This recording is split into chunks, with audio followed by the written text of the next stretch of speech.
ගීත මතක කතා ආයමත් අද පරම්පරාවට මේ 70 ලංකාරයේ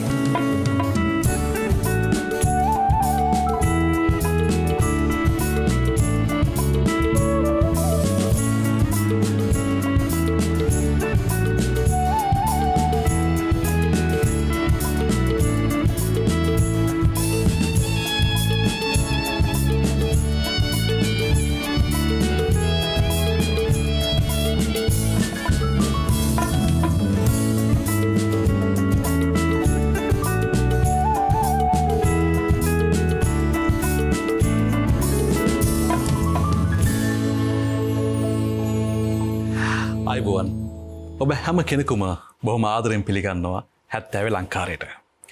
අප හඳුනන්නා වූ සාහිත්‍යයේ අති රමණීය වූ ප්‍රවර්ගයක් ගීතය.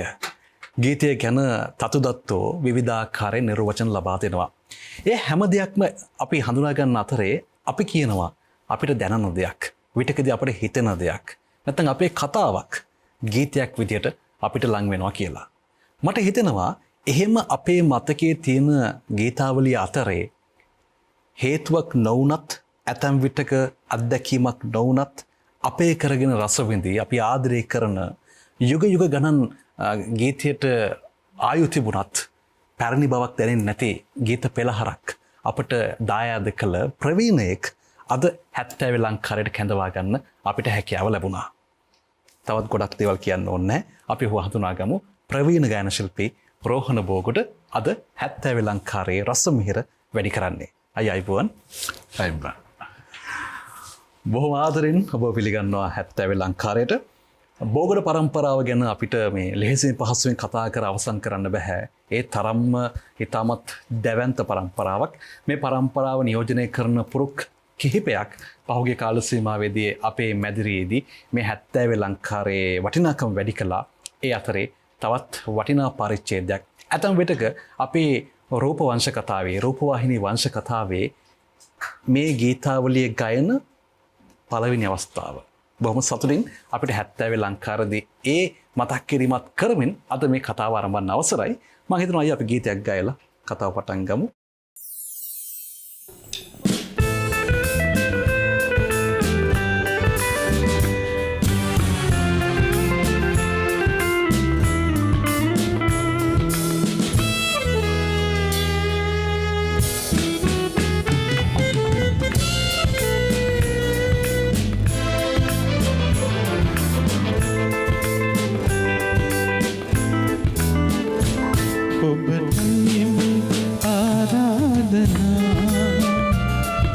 ඔබටයි මේ ආයාචනා ඔබටයි මේ ආරාධනා ඔබටයි මේ ආයාචනා ඉරු සඳු ඇති තුරා සසර සරණා තුරා එන්නට බෑ තරහ වෙලා ඔබටයි මේ ආරාධනා ඔබටයි මේ ආයාචනා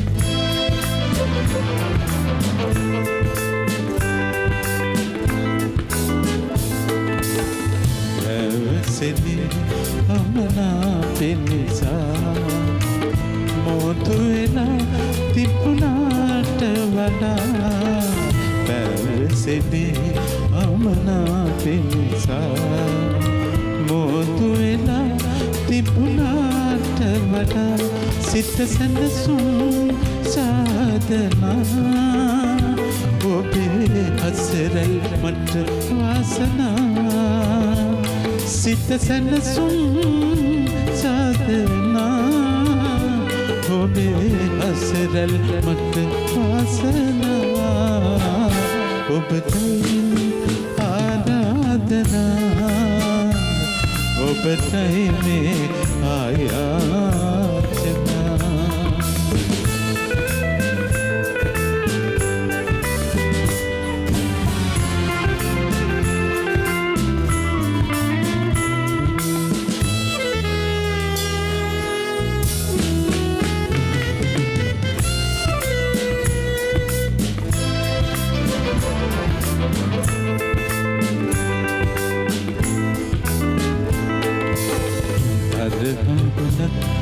දෙදෙනායි තරහ නොවෙමු කිසිදා ආයේ කලතුනත් දෙදෙනායි තරහ නොවෙමු කිසිදා ආයේ යලි නොවේ වේදනා ඔබේ අසරල් මට වාසනා යලි නොවේ වේදනා ඔබේ අසරල් මට වාසනා ඔබටයි මේ ආරාධනා ඔබටයි මේ ආයාචනා ඔබටයි මේ ආරාධනා ඔබටයි මේ ආයාචනා ඉරු සඳවැති තුරා සසර සරණ තුරා එන්නට බෑ තරහ වෙලා ඔබටයි මේ ආරාධනා ඔබටයි මේ ආයාචනා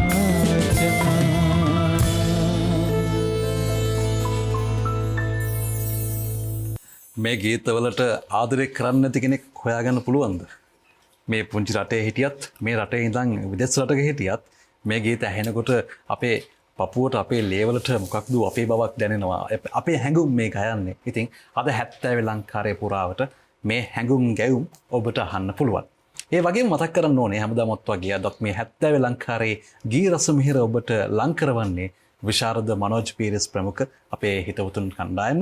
ඒ හැම කෙනෙක්ම බොහොම ආදරෙන් පිළිගන්නවා. මේ වාදක මණ්ඩල ලකින්ද පුංචි කතාවක් මතක් වුණා ඊට කලින් අපි කලින් ගීතය ගැන කතා කරමු අයියේ. ඔබටයි මේ ආරාධනා. කොහොමද මේ ගීතය නිර්මාණය වුණේ?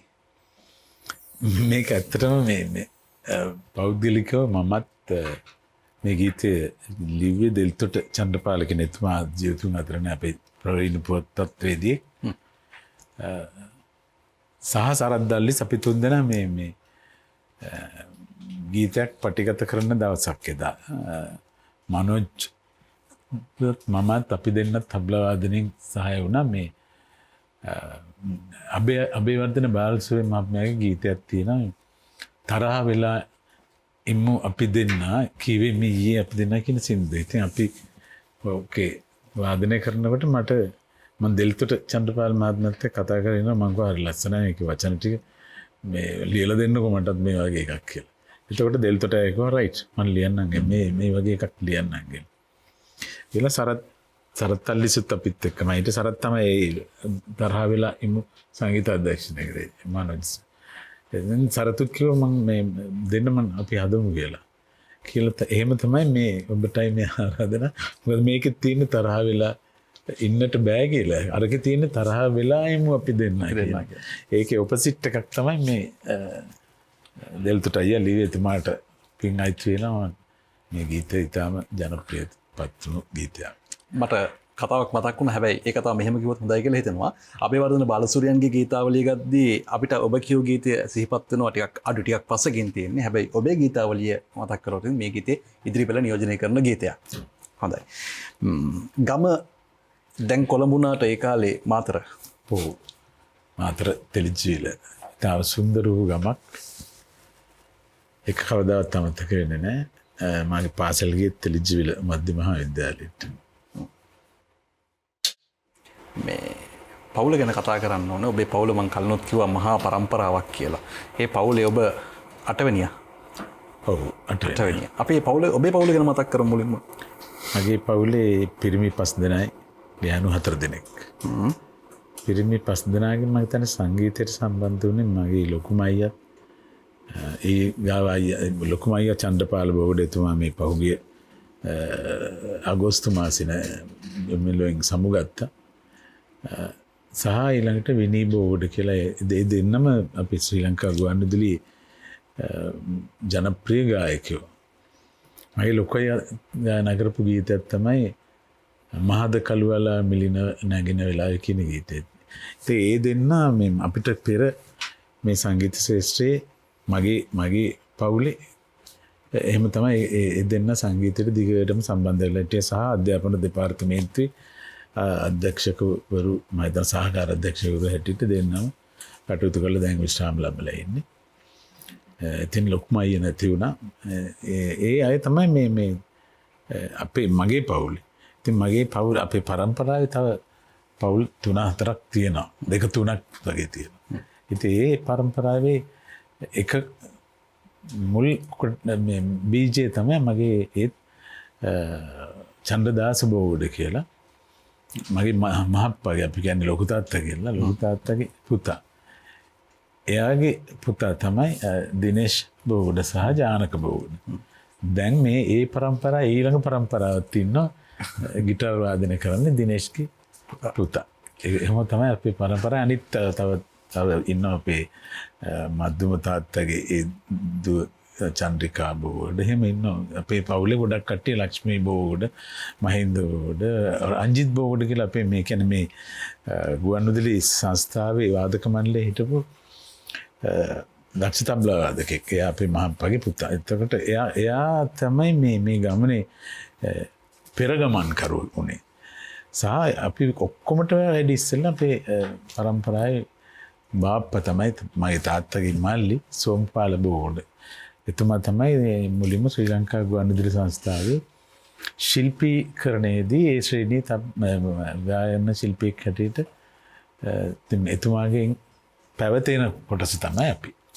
සෝමපාල බෝගොඩ මහත්මයා තමයි මට මතක විදිහට ඔබේ පාසලේ ගුරුවරයා සංගීත ගුරුවරයා. මට සංගීතය හැදෑරුවෙත් මම එතුමාගේ. අපි ඒ ගැන කතා කරමු. මේ දැන් මෙතනත් බෝගොඩලා 3 දෙනෙක් විතර ඉන්නවා. ගුවන්විදුලිය ගත්තොත් ඉන්නේ කාලේ කොහෙ ගියත් බෝගොඩලා හිටියානේ. ඒ කියන්නේ පීරිස් පරම්පරාව වගේ තමයි. පීරිස් පරම්පරාව වගේ තමයි. මේ අපි දෙමව්පියන් ගැන කතා කරොත් අයි. දෙමව්පියන් කලාවට සම්බන්ධයිද? නෑ. අපේ මම හිතන්නේ අපේ පවුලේ එහෙම දෙමව්පිය සම්බන්ධ නෑ. දෙමව්පියන් මගේ තාත්තගේ මල්ලි තමයි සෝම්පාල බෝවුඩ. එතුමා හැරෙන්න මගේ තාත්තා මේ දේශීය ආදායම් පාලක දෙපාර්තමේන්තුවේ ලිපිකරුවෙක්, ප්‍රධාන ලිපිකාරයා. අම්මා සංගීතය කිව්වේ නෑ. හැබැයි ඉතින් හිමින් ගෙදර ගීතයක් ගායනා කරන අපිට පුංචි කාලේ ඉඳන් ඇහිලා තියෙනවා. අම්මට පොඩ්ඩක් සින්දුවක් කියන්න හැම පුළුවන්. මට මේ කොහෙන්ද අහපු මතකයක් තිබ්බා තාත්තට තබ්ලාව වාදනය කරන්න පුළුවන්. හරි ඒකට ආදරයක් තිබ්බා ඇලුම් කරා හරි කියලා. ආදරේ කියන්නේ තබ්ලා වාදනය කරන එක බලන් ඉන්න හරි ආසයි. ඒ කාලේ ටී ෂෙල්ටන් පෙරේරා අපේ රංජිත් අයියා දෙන්න ආවම තාත්තා පොඩ්ඩක් කැමතියට කියලා තබ්ලා වාදනය කරන්න. ඉතින් ඒකෙන් තමයි මටත් ඒක බෝ වුනේ. අපේ අම්මා කියන ලස්සන සින්දුවක් තියෙනවා ඉස්සර මේ මම පොඩි කැලක් කොටසක් ගායමු. කොටසක් E flat එක පොඩ්ඩක් E flat. तेरे से आजा रे अखियान बेबदिया आजा रे आजा धीरे से आजा रे अखियान बेबदिया आजा रे आजा धीरे से आजा. ගීතේ මට මතකයි අපේ අම්මා මේ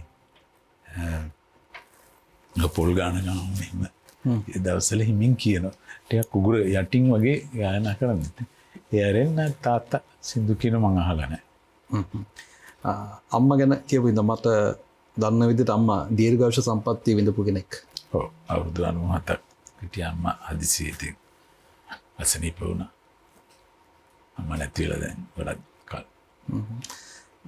මට මෙහෙම දැක්කහම හිතුණා දැන් දරුවෝ ගොඩක් හිටියා.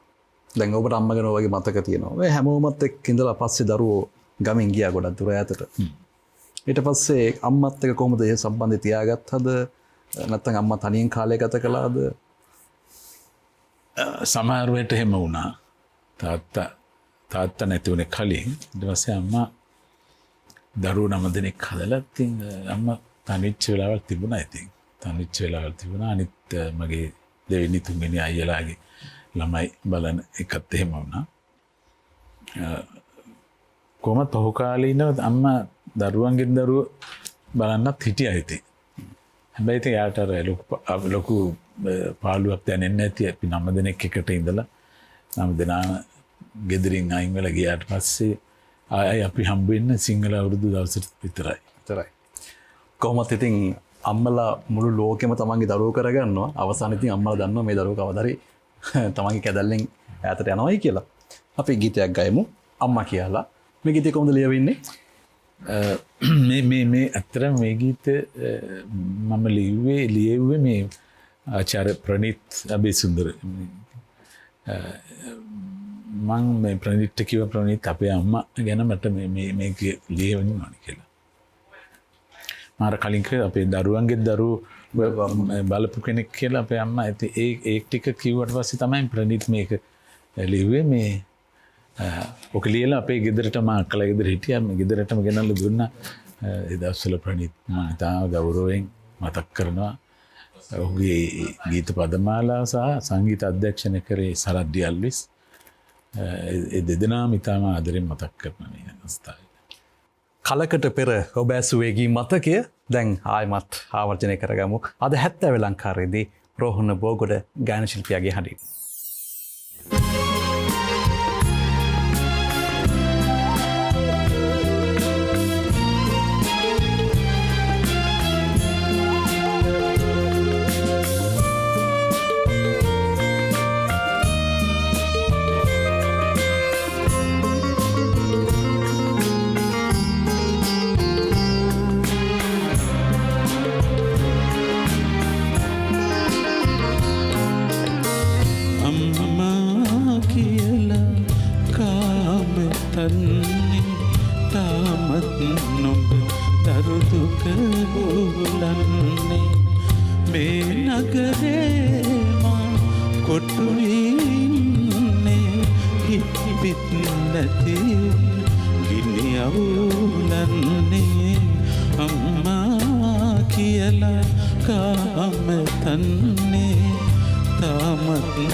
ඔහු විවිධාරයේ ගීත ගායනා කළා.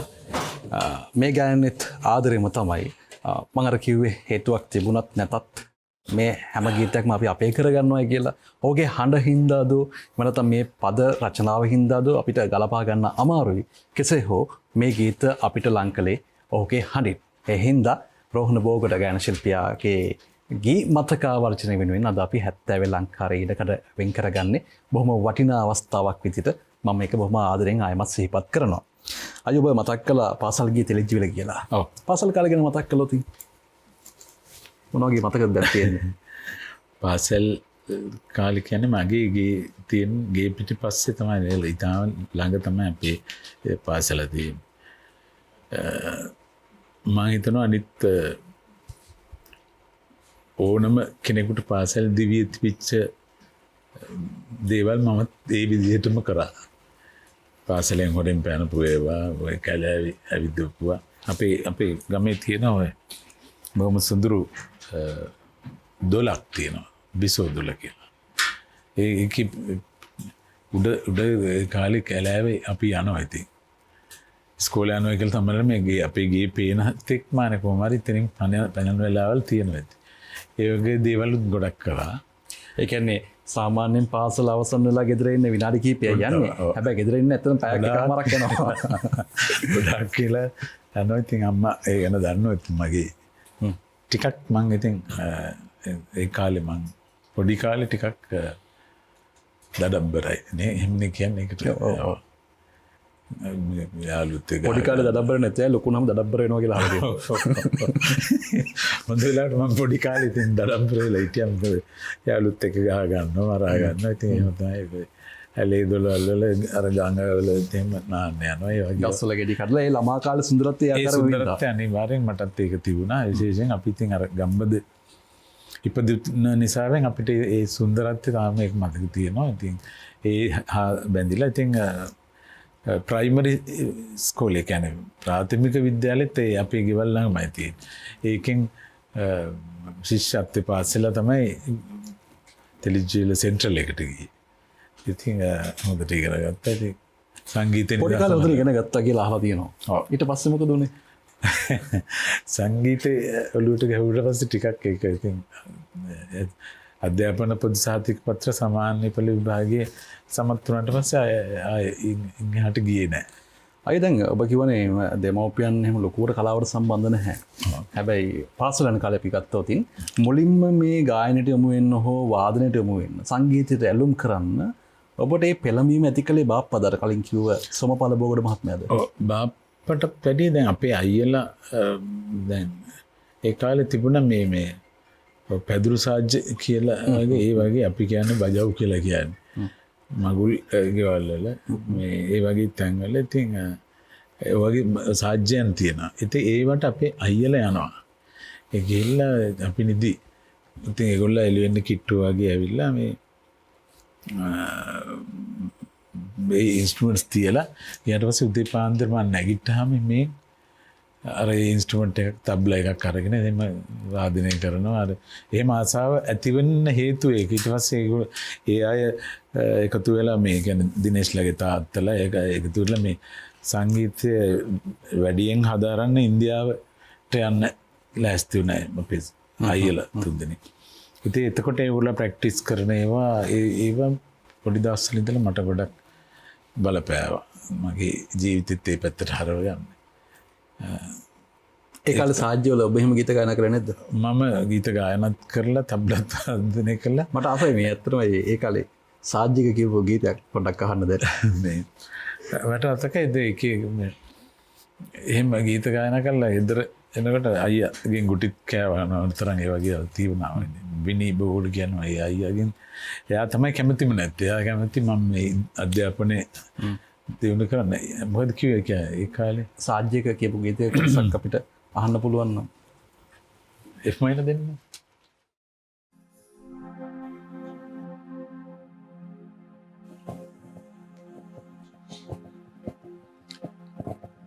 උපේ ප්‍රේම නගරේ තනු ප්‍රේම මැදුරු නවාතන් සොයා පැමිණීමා ගියේ හිත හැරදා දමාහු ඔබේ ප්‍රේම නගරේ. අපූරුයි. ඒ කාලේ ඔබේ වීරයෝදය මිල්ටන් පෙරේරා මහත්මයාලා අනිවාර්ය කවුද ප්‍රිය කළ මිල්ටන් පෙරේරා ආචාර්ය ජෝතිපාල සහ මිල්ටන් මල්ලආරච්චි. ඊට පස්සේ අප අනුව තමයි වික්ටර් රත්නායක සහ සනත් නාන්සිල් මහත්මයා. ඒ දෙපළට පස්සේ ඉතින් වෙනස් ඒ රුචි ගත්තේ ටික ටික ඉතින් වෙනස් වෙලා ගියා. දැන් බලන්න ගයි වාසනාව දැන් පුංචි කාලේ එයාගේ ගීතවල ප්‍රිය කළා. ඒගොල්ලෝ වීරයෝ විදිහට සැලකුවා. ටිකක් කල් යද්දී ඒ අයත් එක්ක ගීත ගායනා කළා. පස්සේ අය යහළුවන් වුණා, ඇසුරු කළා. නේද? චාරිකා ගියා, ප්‍රසංග වලට සම්බන්ධ වුණා. ඒක තමයි ඒවා ඉතින් දෛව උපගත සිද්ධීන්. මොකද මං අපි හීනකින්වත් හිතුවේ නැහැ අපි ගම් වල ඉඳින්දී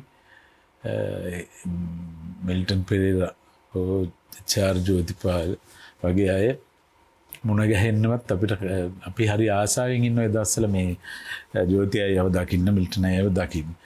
ඒගොල්ලෝ සින්දු කියන්න එන්නේ සංගීත ප්‍රසංග තියෙන්නේ මේ මාතර ටවුන් එකේ. ඉතින් අපි ගමේ ඉඳලා අපිට යන්න හම්බෙන්නේ නැහැ. එහෙම හිටපු ඒක ඉතින් එහෙම ඉඳලා තමයි ඉතින් කොළඹට සංක්‍රමණය වුණාට පස්සේ සංගීත ශාස්ත්‍රයට සම්බන්ධ වුණ ගුවන්විදුලි සංස්ථාවට. ඊට පස්සේ අයගේ ගීත වලට තබලා වාදනය කළා. අන්තිමට ඒ අයගේ ඒක පුද්ගල ගීත ප්‍රසංග දැන් ජෝති අයගේ ජෝති රාත්‍රියේ ඔබ නේද බෑනේ. එහෙම තත්ත්වයට අවසානයේ ඉතින් ජෝතිපාල මහත්මයාගේ කැසට් පට මම හිතන්නේ 1000ක් ආව නම් 10න් 99ක් වගේ මම සම්බන්ධ වෙලා තියෙනවා සාධනේ. මොකද සංගීත අධ්‍යක්ෂකවරු හිටියා. ස්ටැන්ලි පීරිස්, සරත් දල්ලිස්, රංජිත් පෙරේරා සහ මම මතකයි සෝම්පාල් රත්නායකත් කරා. ඒ හැම තැන්වලදීම මම නියෝජනය වෙන්නේ මාත් එක්ක තව එක්කෙනෙක් කවුරු හරි ඉන්නවා. දැන් මාත් එක්ක තබ්ලා වාදනය කරා හේම්පාල ගාල්ලේ කියලා මගේ මිත්‍රයා එතුමා අද ජීවතුන් අතරනේ. ඊළඟට මනෝජ් අපි දෙන්න. ඊට පස්සේ මමත් ප්‍රේමනාත් කොඩිතුවක්කු. ඊට පස්සේ මමත් කරුණාරත්න ජයසිංහ. ඔය වගේ අපිත් එක්ක එහෙම තබ්ලා වාදනය. එතකොට මං හැම සංගීත අධ්‍යක්ෂකවරයෙකුගේම මං වැඩ කරලා තියෙනවා. එතකොට මට දැඩි විශ්වාසයක් තියෙනවා 1000ක් පිට වුණා නම් 95ක් මං වාදනය කරලා තියෙනවා. අපි තවත් ගීතයක් අහමු. නෙතු පෙළාරවටලා මේ ගීතය ගැන අපි කතා කරනවා. ගීතය රස විඳලා රෝහණ බෝකොඩ ගායන ශිල්පියාගේ හඬින්.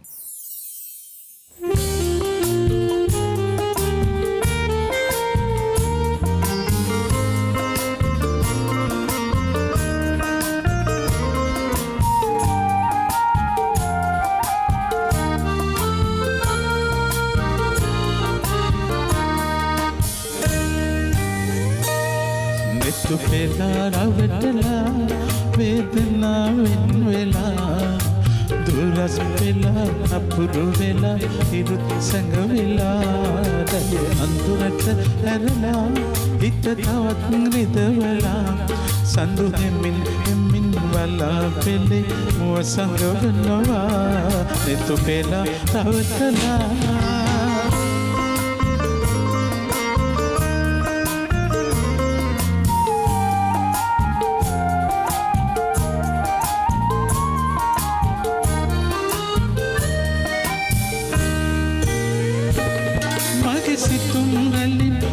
තවතා මුව සිපගත්තා ඇගේ සිනා දැලින් මා වටලා මටලම් උදා මගේ සිතුම් රැලින් අද තවතා මුව සිපගත්තා ඇගේ සිනා දැලින් මා වටලා මටලම් උදා අත් සලසලා අපි හිනෙවුණා මුළුල්ලු මගිනෙවුණා මුළුල්ලු මගිනෙවුණා මුළුල්ලු මගිනෙවුණා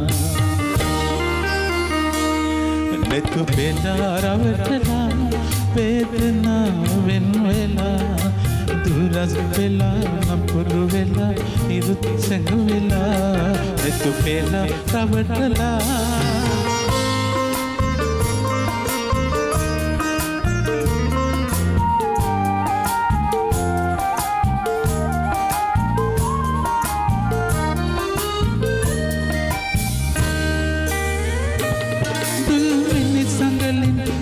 විහිදා මා සනසනදා සල්සුණු සුවඳින් ගත සරසා ළඟට වඩිනදා තුල් මිනිසඟලින් රැස් විහිදා මා සනසනදා සල්සුණු සුවඳින් ගත සරසා ළඟට වඩිනදා ලං වෙන්න තුරා හිටියත් බලා මාළොවේ හිතන්නේ වුණා මාළොවේ හිතන්නේ වුණා මාළොවේ හිතන්නේ වුණා නෙතු පෙලා රවටලා වේදනාවෙන් වෙලා දුරස් වෙලා නපුර වෙලා ඉරුත් සැඟ වෙලා රැය නඳුරට හැරලා හිත තවත් විදවලා සඳු හිමින් හිමින් බලා පෙළේ මුව සංගවනවා නෙතු පෙලා රවටලා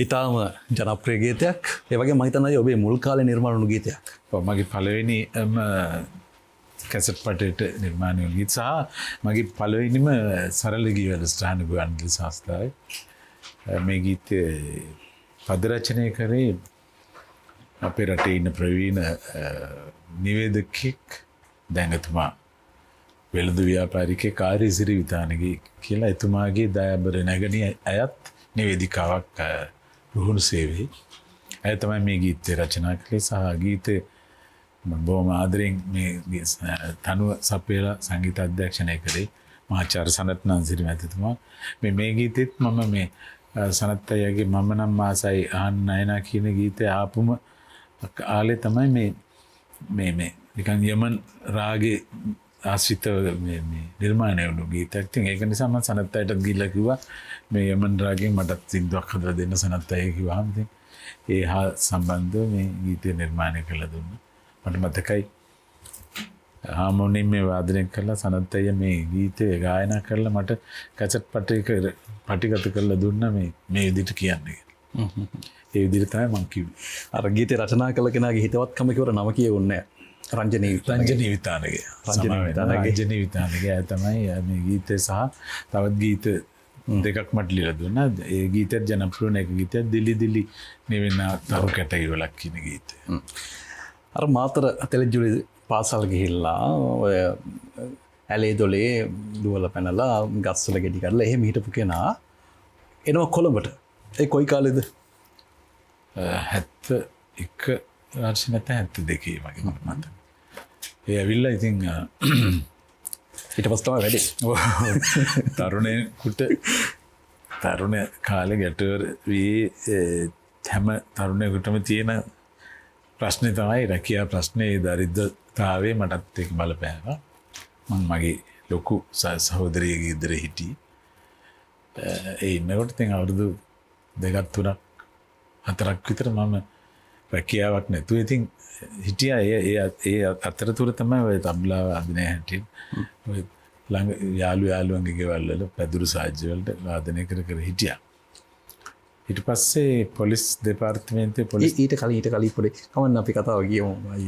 මේ දැන් රෝහණ බෝගොඩ කියන ගායන ශිල්පිය අපි මෙයා කරන් දැක්කට ඔබ මුලින්ම රැකියාවක් විදිහට කළේ ඊට හත්පස් වෙනස් දෙයක්. මර්දානේ. ඔව් මර්දානේ මම මේ ටර්මිනස් කැබින් කියලා. ඒකේ කැෂියර් හැටියට වැඩ කරුවා. හැබැයි මම සතියක්වත් හිටියේ නෑ. මට ඒක හරි ගියේ නෑ. අපේ ඥාති වැටුපක් ගත්තෙත් නෑ. වැටුපක් ගත්තේ නෑ. අපේ ඥාති මේ සීය මුත්ත කෙනෙක්ගේ ගයක් මේ ඒ කඩේ මරදානේ මේ මේන් රෝඩ් එකේ. සිතාම සුළු කාලයක් ඉඳලා ඊට පස්සේ ඒක හරි ගියේ නැති නිසා ඉතින් අපව ගෙදර ආවා. අක්කලා ගෙදර. ඒ ඉඳලා ඊට පස්සේ තමයි ඒ අක්කලා ගෙදර ආවේ අක්කගේ මහත්තයා එක්කන් ආපු හින්දාද? ඔව් මට බෑ කියලා කිව්වහම මගේ ඉමස්සිනයි ක්‍රිස්ටි ගුණසේකරයත් මේ ගීත රචනා කරන්නේ. ඒ අතරේ තමයි ඔය 73 74 වර්ෂයේ මේ පිබිදෙන ගායක පරපුර වැඩසටහන ඔක ඇප්ලිකේෂන් එක දැම්මේ රංජිත් බෝගොඩ රංජිත් අයියා. එයා තමයි ඇප්ලිකේෂන් එක දාලා මගේ නම දැම්මා. ඒ දාලා තමයි මේ ඒ ඒකේ පළවෙනි වටෙන් තේරුණා. ඉතින් දෙවෙනි පළවෙනි වටේ මම ගායනා කරෙත් ඒ කියන්නේ වට 7ක් තිබුණා. ඒ වට 7ෙම මේ ස්වතන්ත්‍ර නිර්මාණ තමයි මම ගායනා කරේ. අනුන්ගේ ගීත කිව්වේ නෑ. එතන විශේෂත්වයක් තියෙනවා නේද? දැන් මම අහලා තියෙන විදිහට දැන් පිබිදෙන ගායක පරපුර තරංගයට ගිය ඇතැම් අය ගායනා කළේ ජනප්‍රිය ගායන ශිල්පීන්ගේ ජනප්‍රිය ගීත. ජනප්‍රිය ගීත. හැබැයි ඔබ එහෙම කළේ නෑ. නෑ. මොකද ඒ ගායනා කළ ගීතේ? මම ගායනා කරා ගීත 7ක් ගායනා කරා. එක එක වටේ තේරුණ සැරේට අවසාන තරේ ගායනා කරේ මේ අම්බපාලී කියලා ගීතයක්. මගේ අයියා විනී බෝඩ තමයි ගීත තනුව. පදමාලාව ක්‍රිස්ටි ගුණසේකර මගේ ලොකු මස්සින. ඒ ගීතය කියලා තමයි මට ප්‍රථම ස්ථානය හම්බ වුණේ 73-74 වර්ෂේ. දැන් ඔය කාලේම පිබිදෙන ගායක පරපුරේ පළවෙනියා වුණා කියන අය ගොඩක් අය ඉන්නවා. එහෙම අය තාල දැකලා තියෙනවා. හැබැයි දැන් මේ කතාවේ එහෙම කතාවක් නොවෙන්න පෙන්වන්න මට දෙයක් තියෙනවා. මම හිතන එක පෙන්වොත් හොඳයි කියලා. මේ තමයි මේ එහෙම ලබාගත ජයග්‍රහණයට හිමුණු සහතික පත්‍රය. ඔය ටිකක් ලං කරලා පෙන්නොත් හොඳයි ටිකක් කියලා ඔහම අල්ලගෙන ඉන්න. මොකද මේ සමහර අය කියන මම තමයි තේරුනේ මෙහෙම කියලා. ඔව්. ඔය 73-74 වර්ෂය අවුරුදු දෙකකට සැරයක් තමයි දාස සමූහ කර්මාන්ත ආයතනයෙන් ඔක කරන්නේ. පිබිදෙන ගායක පරපුර කියලා ගහලා තියෙනවා.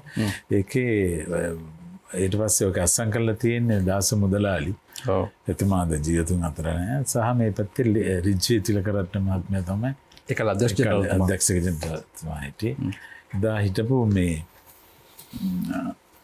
හිටපු විනිශ්චය මණ්ඩලය තමයි ප්‍රනීත් අබේසුන්දරගේ පියා විමල් අබේසුන්දර. එතුමා තමයි මේ ගීත රචනා පිළිබඳව හිටියේ. සහ සංගීතය සහ ගායනය ගැන හොයන්න හිටියේ ලයනල් අල්ගම මැතිතුමා හිටියා. ලයනල් ඉදිරිසිංහ මැතිතුමා හිටියා. ඩී.ආර්. පීරිස් මැතිතුමා හිටියා. තවත් එකන රේස පසු දෙයක් නෙවෙයි ඒකයි කියන්නේ. පණ්ඩිත් අමරදේව. එතකොට ඒ අය වෙනම තැනක හිටිය අපි දැක්කෙවත් නෑ. එදා ගීත ගායනා කරන්න හිටිය ගෝල්ඩන් චයින්ස් වාදක මණ්ඩලය ක්ලැරන්ස් මම මුලින්ම දැක්කේ එදා තමයි. ප්‍රධාන ගායක ගායිකාව 3 දෙනා හිටියේ. මාචාර්ය සනත්නන්ද සිරි මහත්මයා, ආචාර්ය වික්ටර් රත්නායක මහත්මයා සහ මිල්ටන් මල්ලාරච්චි මහත්මයා. එක ගායිකාවක් මට මතක හැටියට සුජාත අත්තනායක මහත්මයා. එච්චරයි. ඊට පස්සේ තරඟේ ප්‍රතිඵල කිව්වා. ඉතින් ඒක තිබුණේ ඒ කාලේ තිබුණ ලොකුම මේ කොළඹ තිබිච්ච ලොකුම මේ ශාලාව තමයි රාජකීය විද්‍යාලයේ නව රංගහල ශාලාව. ඉතින් ඒකෙන් මම ප්‍රථම ස්ථානය ලබාගත්ත ඒ සාතිකේ මම අද ගෙනාවේ මේ මට මම දන්න මම බලාගෙන ඉඳලා තියෙනවා. ඔය වර්ෂෙම වෙනත් අය කියනවා මම තමයි පිබිදෙන ගායක පරපුරේ ප්‍රථම ස්ථානය ලබාගත්තේ. සහ මම මේකේ පින්තූර ටිකකුත් අරන් ආවා. ඒකත් මම හිතන්නේ ඒගොල්ලන්ට දකින්න පුළුවන්. මොකද මම ගායනා කරනවා. ඊට පස්සේ අර පෙට්ටි 3ක් වගේ මෙහෙම තියලා පළවෙනි ස්ථානේ, දෙවෙනි ස්ථානේ, තුන්වෙනි ස්ථානේ. ඒක පළවෙනි ස්ථානේ මම නැගලා උඩින් ඉන්නවා. ඒක මම ගෙනාවෙම මේ කියන්නේ මම ඇත්තටම බොරු කියන්නේ මම ඔය ඇත්ත ඔප්පු කරන්න කියලා. අපි ගීතයක් ගයමු. ආදරයට දිවි පුද කළ. මේ ගීතේ වැඩි ඇහෙන ගීතයක් නෙවෙයි.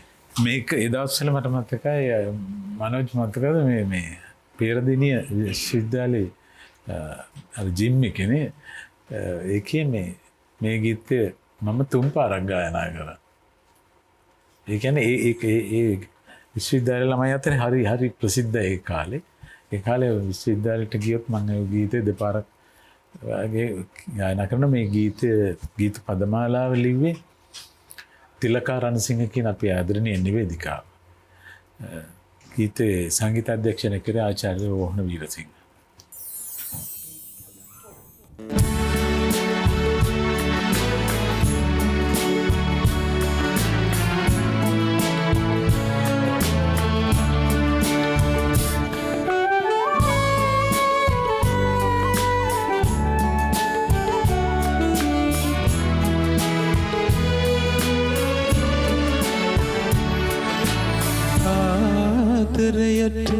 දිවි පුද කල වින්දයි අනාදරය ඉවසන්න බැරි ප්‍රේම විහිතයම අරා පරාජිකයි අද පරාජිතයි පෙම් සටන් වෙදී ආදරයට දිවි පොද කල හින්දයි අනාදරය ඉවසන්න බැරි ප්‍රේම විදිතයම පරාජිකයි අද පරාජිතයි පෙම් සටන් වෙදී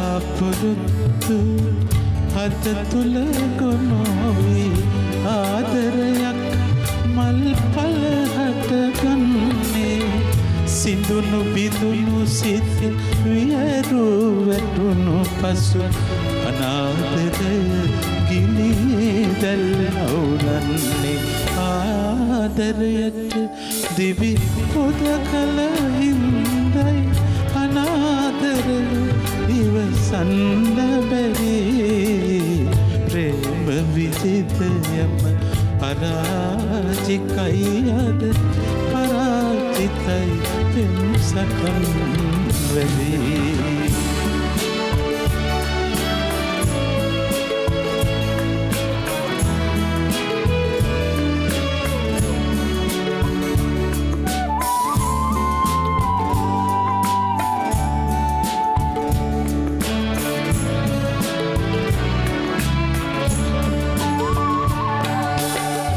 පිපාසිත මනදොල පුරවන්නත අදවත තුළ ආදරය උපන්නේ සදාතනික සටනකයි ප්‍රේමය අනාදරය සටන් වදින්නේ ආදරයට දිවි පොද කල හින්දයි අනාදරය ඉවසන්න බැරි ප්‍රේම විදිතයම අරාජිකයි අද පරාජිතයි පෙම් සටන් වෙදී ආදරයට දිවි පොද කල හින්දයි අනාදරය ඉවසන්න බැරි ප්‍රේම විදිතයම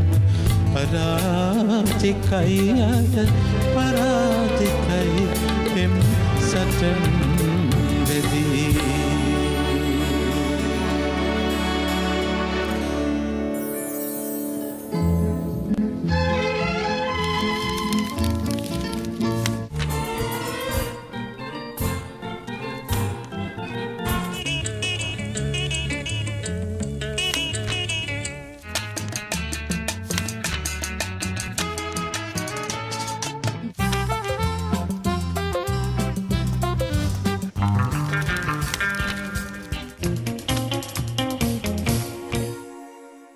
අයමත් 70 ලංකාරයත් එක්ක ඔබ රැඳෙන්නේ. අද 70 ලංකාරයේ මේ ගී රස මිහිර මතක අපිට ලං කරවන්නේ ප්‍රවීණ ගායන ශිල්පී රෝහණ බෝගොඩ.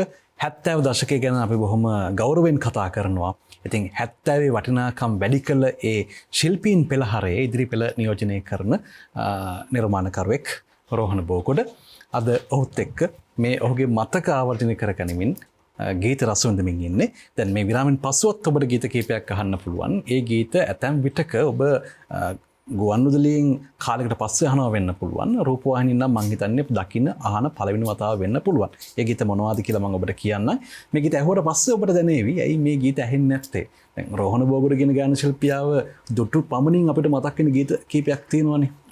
හැබැයි කෙනෙක්ට හිතනවා නම් ඔහු ගායනා කරලා තියෙන මෙච්චරයි විතරයි මේ ගීත ටික විතරයි කියලා. ඒක වැරදි.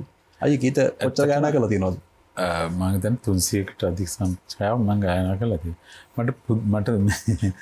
මට හරි කනගාටුයි මේ මට විතරක් නෙමෙයි අසාධාරණ වෙනවා අපේ પરම්පරාවේ ගොඩක් අයටත් ගීත 4ක් නැත්නම් 5ක් තියෙනවා. ඔය ටික තමයි අපි මොන නාලිකාවකට ගියත් ගායනා කරන්නේ ඒ ටික අපි ආසයි ජනප්‍රිය. ඉතින් මේ මම හිතනවා අපේ ආදරණීය රසිකාවියෝ විඩාවට පත් වෙලා තියෙන්නේ මේ ගීත මේ ඒ තරම් අහලා මොකද එලිමාන් සංගීත ප්‍රසංගවලදීත් අපි ගායනා කරන්නේ මේ ගීතමයි. ඉතින් මම විශේෂයෙන් ස්තුතිවන්ත වෙනවා චරණ නාලිකාවට. මේ අවස්ථාව මට ලබා දීම ගැන මේ මා ගැයූ කලින් මේ ගීත ඉතාම ජනප්‍රිය වෙලා තිබුණු ගීත ටික කාලෙකින් මේ අමතක වෙලා ගියපු ගීත යලිත් නැවත ආවර්ජනය කරන්න මට අවස්ථාවක් ලබා දීපු ගැන විශේෂයෙන් ඔබටත් ඒ ස්තුතිය හිමි වෙනවා. බොහොම ස්තුතියි. මේ අපි කිව්වනේ මාතර ඉඳන් කොළඹට ආවා. හැම තරුණයාටම බලපාන ගැටලු ඔබටත් ආවා. ඊට පස්සේ රැකියාවක් හොයන්න පටන් ගත්තා කියලා. ඊට පස්සේ තමයි ඔබ අර පොලිස් තූරියවාදක කණ්ඩායමට එන්න හිතන්නේ. මට ඊට කලින් කියන්නකෝ වෙන මුකුත් හරියන්නේ නැහැ. මට ව්‍යාපාර හරියන්නේ නැහැ. වෙන කිසිම දෙයක් හරියන්නේ නැහැ. මගේ ජීවිතය ශක්තිමත් කරගන්න රැකියාවක් විදිහට මේ කලාව තෝරගන්න ඕනේ කියලා. ඒ සිතුවිල්ල හැම කෙනෙක්ම ඇති වෙන්නේ නැහැ. මට ඒ කියන්නේ මේකෙන් රස්සාව කලාවෙන් ජීවත් වෙන්න කියලා හැම ලොකුවට හිතුවේ නෑ. නමුත් මට හරි ආසාවක් තිබුණා ඒ කාලේ මේ තබ්ලා වාදකෙක් හැටියට ලංකාවේ හොඳ නමක් දිනා ගන්න. ඒ කියන්නේ හොඳම තබ්ලා වාදකයා වෙන්න නෙවෙයි. මොනෑම් හෝ ජනප්‍රියතාවයක් ලබා. ඉතින් ඒ සඳහා බොහොම කටුක අත්දැකීම් තුලින් ඉතින් ඒක මම ක්‍රමක්‍රමයෙන්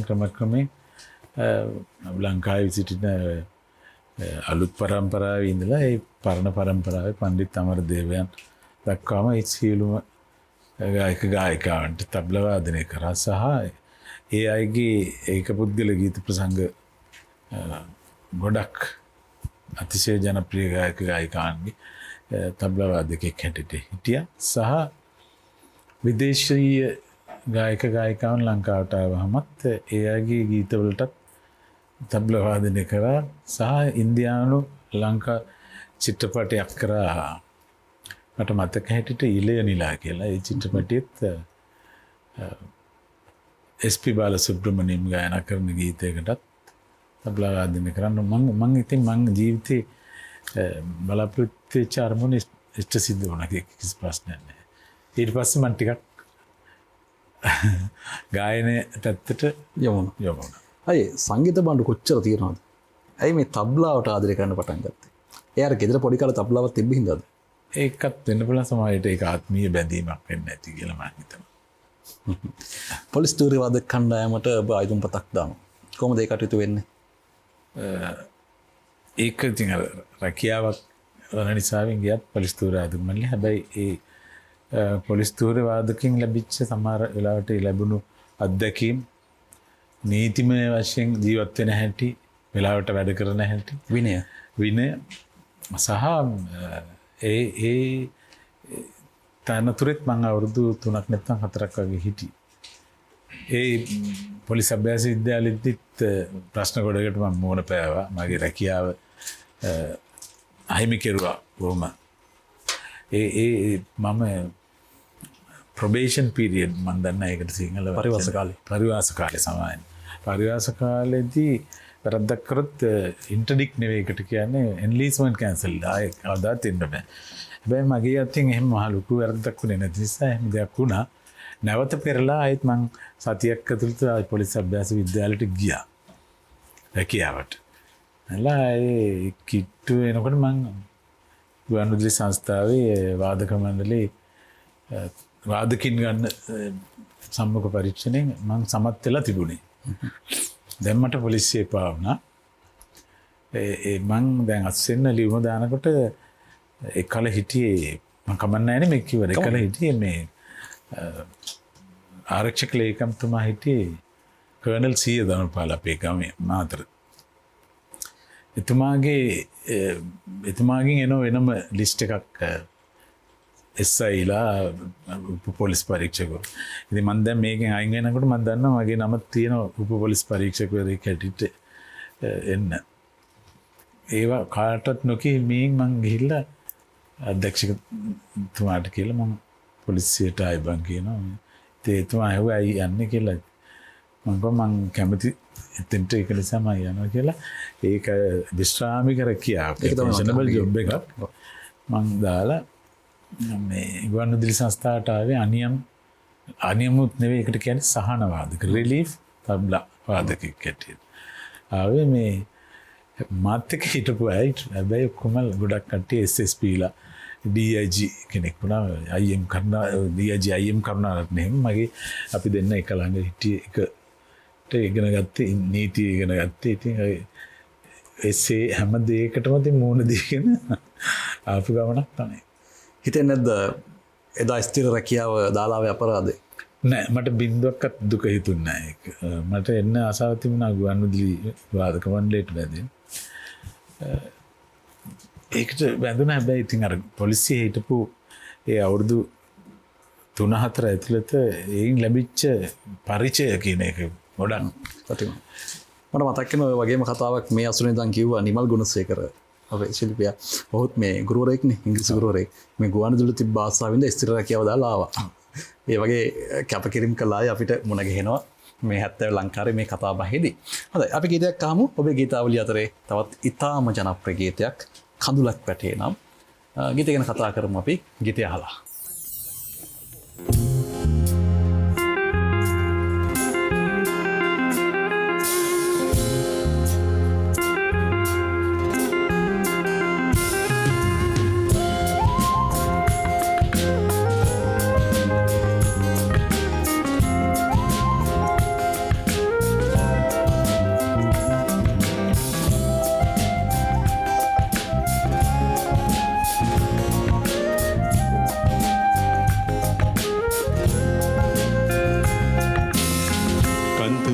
වැටේනම් පිසලන්න ආයේ ඔබ හමුවන්නේ කවදාද ආයේ සිතේ රැඳෙන්නේ ඔබගේම රුවමයි අසරල් දිනු ලොවතෙක් තැන් වෙලා කඳුලක් වැටේනම් පිසලන්න ආයේ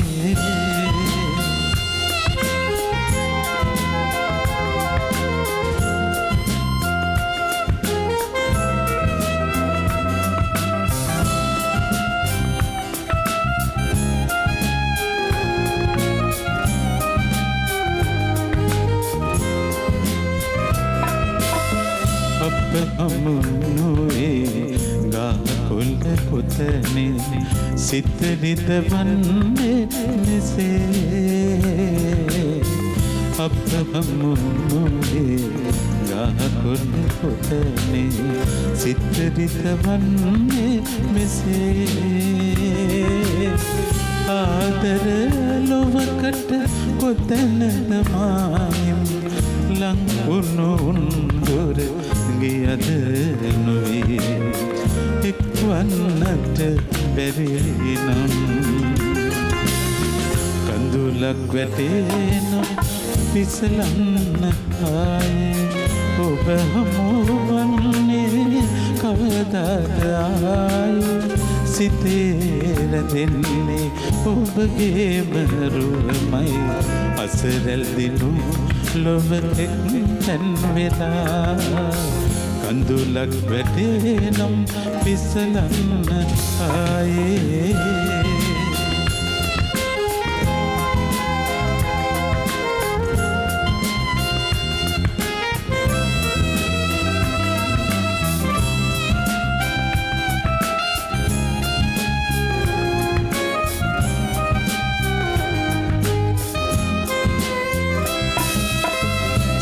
සීනයකි නෙත එකරයකි යලි සසරන්න බැරි සිත සීනයකි නෙත එකරයකි යලි සසරන්න බැරි පාළුව තනිකම විඳගත හැකිනම් වෙන් දුර ගියද නොවේ එක්වන්නට බැරි නම් කඳුලක් වැටේනම් පිසලන්න ආයේ ඔබ හමුවන්නේ කවදාද ආයේ සිතේ පෙරදෙන්නේ ඔබගේ බරුවමයි අසරල් දිනු ලොබතෙක් තැන් වෙලා කඳුලක් වැටේ නම් පිසලන්න ආයේ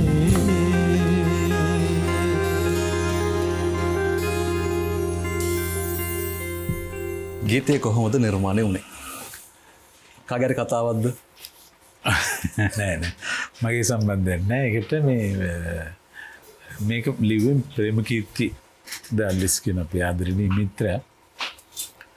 මේ ගීත හැබැයි කලින් තනුවට තමයි ප්‍රේමකීර්ති ලිව්වේ. මේ සංගීත අධ්‍යක්ෂණය කරේ ප්‍රවීණ අපේ ආදරණීය මිත්‍රයා සංගීත අධ්‍යක්ෂකවරයා ස්ටැන්ලි පීරිස්. ඔවුන් දෙදෙනා මැද ජීවිතුන් අතර නෑ. ප්‍රේමකීර්ති මේක ලිව්වේ මේ ගීතේ තනුවට ලිව්වේ මේ ඒක අමුතු තැනක තමයි ලිව්වේ. මේ ගුවන්විදුලි ඉදිරිපිට පාරේ තියෙනවා මේ අවන්හලක් තියෙනවා. ඒ අවන්හලට තමයි ප්‍රේම ගීතේ මේක ලියන්නේ. මං තදබල ලෙස විරුද්ධ වුණා මේ ඒ වගේ තැනක ලියන්න බෑ නේද කියන්නේ. එයා කිව්වා නෑ උඹ නෙවෙයි ලියන්නේ මම ලියන්න වරෙන්කෝ කියලා තමයි ගීතේ. හැබැයි මේ අපි හිතාගන්නත් බැරි ගීත ගොඩක් ලියුනේ එතන තමයි.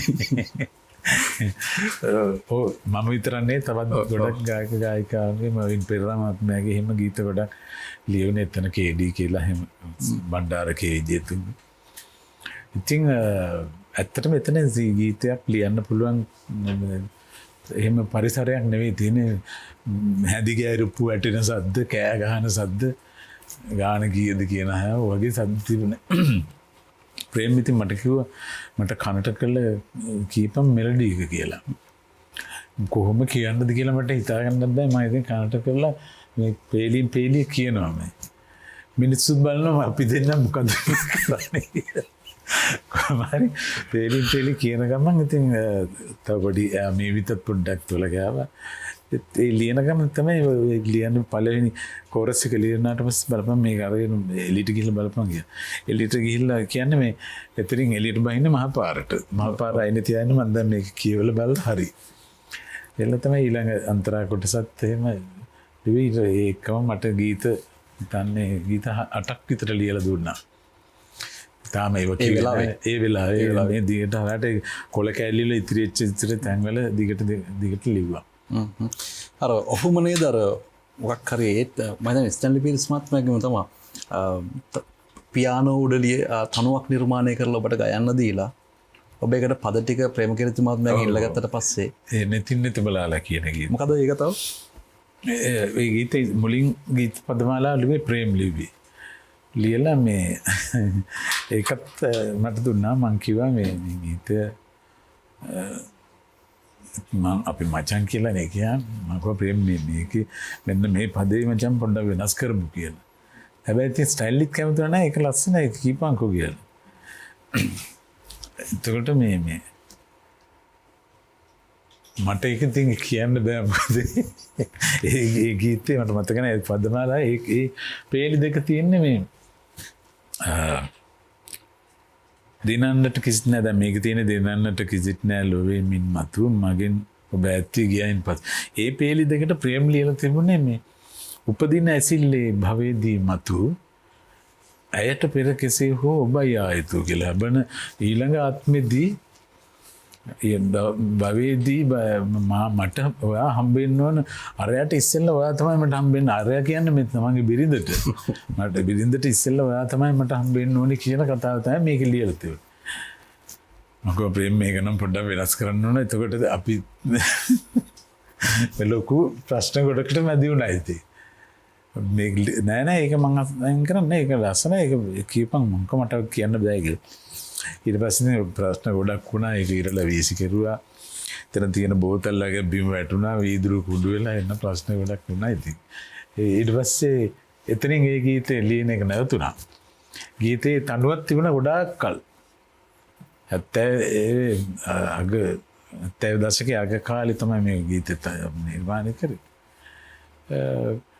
82 වගේ තමයි ඔන්න ගීතය හරියට ලියුනේ. ඊට පස්සේ ඒක මං ගෙනියලා දයක්කට දීලා දයක් මේ සින්දුව ලියලා දුන්නා. අපේ ගීතේ කොටසක් ගයමුද? නෙතින් නෙත බලාලා සිතේ දුක නිවා අදින් පසුමේ අපේ කතා රකින්නට සෙනේ හඬන්නට එපා නිමාව නොවීමේ ඇරුම විසා. බොහොම අපූරුයි. මම කියවනේ අද 70 ලංකාරයේ එතුමන් ගයන ගීත පෙළහරේ ඇතම් ගීත අපි අහන්නේ කාලෙකින්. සමහර ගීත ඔහුත් රූපවාහිනියට ඇවිල්ලා ගයලා නැහැ. ගුවන්විදුලිත් කලකින් ගයලා නැහැ. අපි අහලත් නැහැ. අන්න ඒ වගේ බොහොම අපූරු. ඉතාමත් මතකයේ රැඳෙන මියුරු තේමාවක් තියෙන ගීතයක් මම ඊළඟට තෝරගන්නවා. ඒ තුන් මන්සලකදී. ඔව් මේක මගේ පළවෙනි කැසට් පටේ ලියුණු ගීතයක්. ID ජයතිස්ස කියලා තරුණ මේ ගීත රචකයෙක් ලිව්වේ මේ ඊට පස්සේ මේ යාළුවා මේ මට ආයේ හම්බුන්නේ නැහැ. හොරණ පැත්තේ එතුමා මේ ගීත ලිව්වේ මේ හරියම හොඳ මහත්මයෙක්. මම ගෞරවයෙන් ආරාධනා කරනවා ඉන්න තැනක ඉඳගෙන මට පුළුවන් නම් ආ පොඩ්ඩක් හම්බෙලා මට කතා කරන්න දුරකථනයෙන් හරි මේ ඊට පස්සේ මට මේ යාළුවා හම්බුන්නේ නැහැ. ID ජයතිස්ස කියලා. සංගීත අධ්‍යක්ෂණය කරේ ආචාර්ය රෝහණ වීරසිංහ. ගීතය ගයමු. දැන් 70 ලංකාරේදී.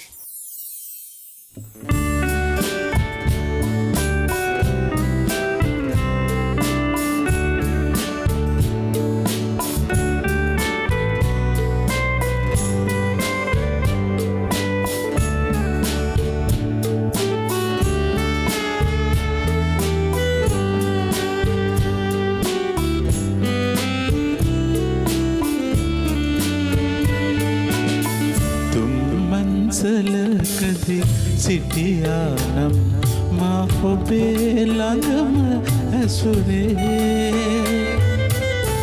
වේදනාදී රිදවන්නේ ඇයි අද මා නැති අතරේ අද මා නැති අතරේ තුම්මන්සලකදී සිටියානම් මා ඔබේ ළඟම ඇසුරේ වේදනාදී රිදවන්නේ ඇයි අද මා නැති අතරේ අද මා නැති අතරේ.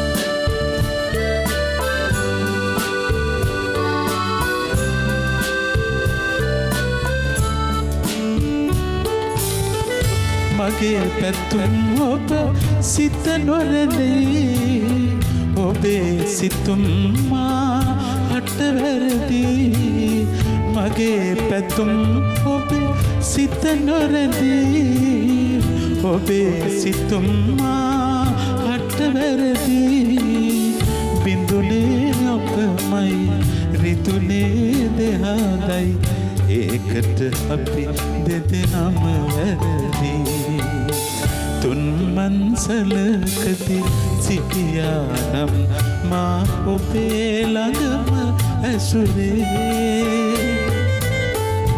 වේදනාදී රිදවන්නේ ඇයි අද මා නැති අතරේ අද මා නැති අතරේ.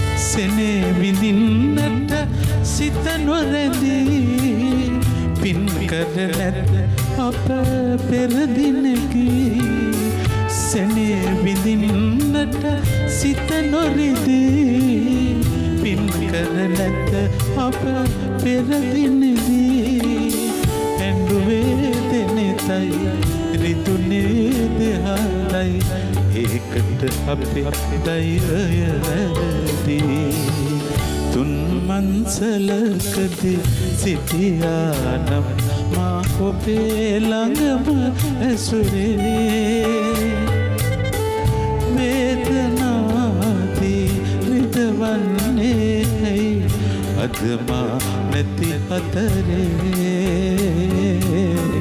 අද මා නැති අතරේ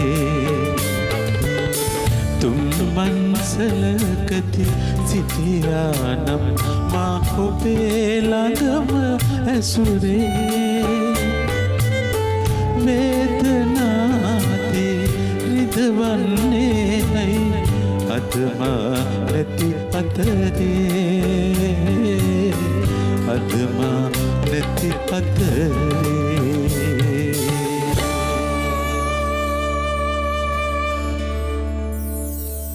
අපි මේ ගීත අහන අතරේදී රෝහණ බෝගොඩ ගායන ශිල්පියාගේ ජීවිතයත් කතා කරමින් හිටියේ.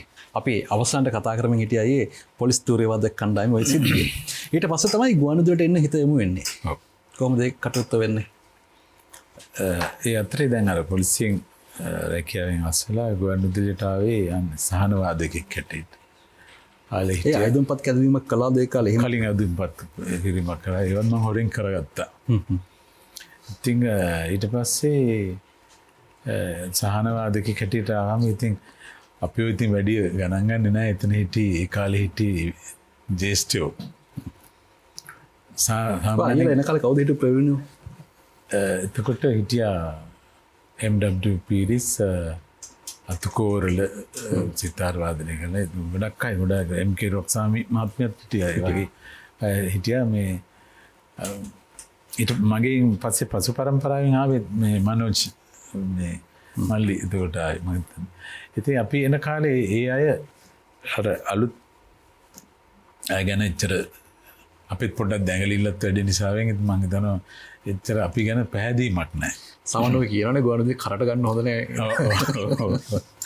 ඉතින් මේ එක වුණත් හැබැයි අපි අපේ අපිත් එක්ක ආපු ඒ රෑන තාම දක්ෂ ටිකක් තමයි ආවේ. ආනන්ද පෙරේරා, අශෝක පෙරේරා, හේම්පාල ගාල්ලගේ මට මතක නැහැ ඇන්තනි සුරේන්ද්‍ර ඒ වගේ වාදකයෝ ටිකක් ආවා. ඉතින් අපිත් මේ වැඩේට බැස්ස ඉතින් ඊට පස්සේ. බහැලා ඊට පස්සේ අර සහන වාදකයෙන් පොඩ්ඩක් ඉහළට ගියා අනියම් වාදකයෝ කියලා කට්ටිය. එතකොට අනියම් වාදකයෙක් වුණාම මේ පුංචි මේ අයිතිවාසිකමකට කතා කරන්න පුළුවන් මේ ආයතන සංග්‍රහය තියෙනවා. ඒකෙත් හිටිය අවුරුදු 12කට වැඩිය අනියම් වාදකයෙක්. ඉතින් කියන්නේ මාසෙට මෙච්චර මුදලක් හම්බ වෙනවා කියලා එහෙම එකක් නැහැ. සමහර මාසෙවල රුපියල් 350ක් 60ක් වගේ තමයි අපේ පඩිය. හැබැයි ඉතින් අපි ආවා. ඒ වෙනකොට ස්ථිර කරන තත්ත්වයකට එහෙම එකක් නැහැ. ඊට පස්සේ අර සහනවාදකයන්ගෙන් කොන්තරත් ක්‍රමයට කියලා එකක් ආවා. ඒකෙත් හිටිය අවුරුදු 8ක් මම. ඒ අවුරුදු 8 ඉඳලා තමයි මේ ස්ථිරවාදකෙක් හැටියට ස්ථිරවාදකයේ තලයට එනකොට මම මේ ලංකාවේ ටිකක් ජනප්‍රියයි ගායන ශිල්පියෙක් හැටියට. හැබැයි අර රුපියල් 365ක් වගේ පඩියක් ගන්නත් හැබැයි මං ආවේ කාර් එකේ. එතකොට කාර් එකේ පෙට්‍රල් ගන්නත් මදි මාසෙට ඒ මුදල. ඉතින් ලොකු කට්ටක් කෑවා. ඉතින් එහෙම දුක් විඳලා ඒ තාලයට එනකොට අපිට ගොඩක් වැඩ ගොඩක් ආවයි. කාලේ ඔය කැසට් සංගීතය ගොඩක් දියුණු වුණා. සහ චිත්‍රපටි 150ක 200ක විතර අපි ඉතින් වැඩ කරා ඒ කාලේ. සමහරක් වෙලාවට එක ගීතයක් මුළු දවස පුරාම වාදනය කළා. එක ගීතයේ පඩිය විතරයි සමහර දවසට හම්බෙන්නේ. දැන් එහෙම නැහැ. දැන් ඉතින් අප්‍රදාන වගේ සින්දු 10ක් 15ක් ගාන චිත්‍රපටි ගීත. ඒවා ඉතින් තරමක් දුෂ්කරව අපි රාජකාරී කරා. හැබැයි ඒවා ඒ අවුට්පුට් එක කියන්නේ ඒකින් එළියට එන ගීතය ඉතාම විවුරු ගීත සහ අති විශිෂ්ට ගීත තමයි විහුණ කියන එක බය නැතුව කියන්න පුළුවන්. අය දැන් ලංකාවේ වාදන ශිල්පී නොන තරම් ඉන්නවා. ඒ අතරේ මට හිතෙනවා ගුවන්විදුලි වාදන ශිල්පියෙක් මම එතන ප්‍රමිතියක් තිබුණා. එතන ගෞරවයක් තිබුණා. අනිවාර්යයෙන්. ඒක මං හිතන්නේ ඇති කරගත්තේ නීති රීති සහ එතන හිටපු උදවිය. දැන් ඔබලා වගේ නිර්මාණකරුවන් කොහොමද මේ ප්‍රමිතිය ඇති කරගත්තේ? ඒ ගුවන්විදුලි වාදක මණ්ඩලේ කියන එක ඒ දවස්වල ඒවකට අපේ වාදකයෙකුට තියෙන හොඳම ප්‍රමිතිය. එහෙම නැත්නම් ශ්‍රේණිගත ප්‍රමිතිය තමයි. සහ එයින් ලැබෙන පන්නරේ කියන්නේ දැන් අපි කොච්චර විචාර්ද නිපුන් මොන විභාග පාස් කෙරුවත් එතනට ඇවිල්ලා ස්වර ප්‍රස්ථාරය නොටේෂන් පේපර් එකක් දැම්මාම සංගීතය මෙහෙවන්න 1 2 3 කිව්ව ගමන් ඒ වාදනය කරන්න දැනීම තියෙනවා සහ එක්ස්පීරියන්ස් මේ පළපුරුද්ද. අපි ආපුවලුත් අපිට ටිකක් කරකෝල ඇතේරිය වගේ ගතියක් ආවා. මොකද අර පරණ අය ඔක්කොම අරක කියවගෙන යනවා පල්ලෙහාට ගහගෙන අති දක්ෂ ටිකක් ඒ කාලේ හිටියේ. හැබැයි ඒගොල්ලන්ගේ අර කෙනහිලිකම් වලින් එක්කත් එක්ක අපිත් එක්ක ආපු ඉරායනම ඒක ඉක්මනින් අල්ලගත්තා. ඒත් එක මොහත් වුණා. හැබැයි මං කියන්නේ ඒ කෙනහිලිකම් තියෙන්න ඕනේ ජීවිතේ. කවුරු කාගෙන් හරි එහෙම පොඩ්ඩක් රිදුනහම තමයි ඉදිරියට යන්න හිතෙන්නේ. එහෙම නැතුව නිකම්ම ඔය ගලාගෙන ආවම ඔහුට ලැබිච්ච අත්දැකීමක් මොකුත් නෑ ජීවිතේ. පළපුරුද්ද විතරයි. ඉතින් ඒක හරි වටිනවා ඒක. ඒ කියන ප්‍රමිතිය අදත් තියනවද?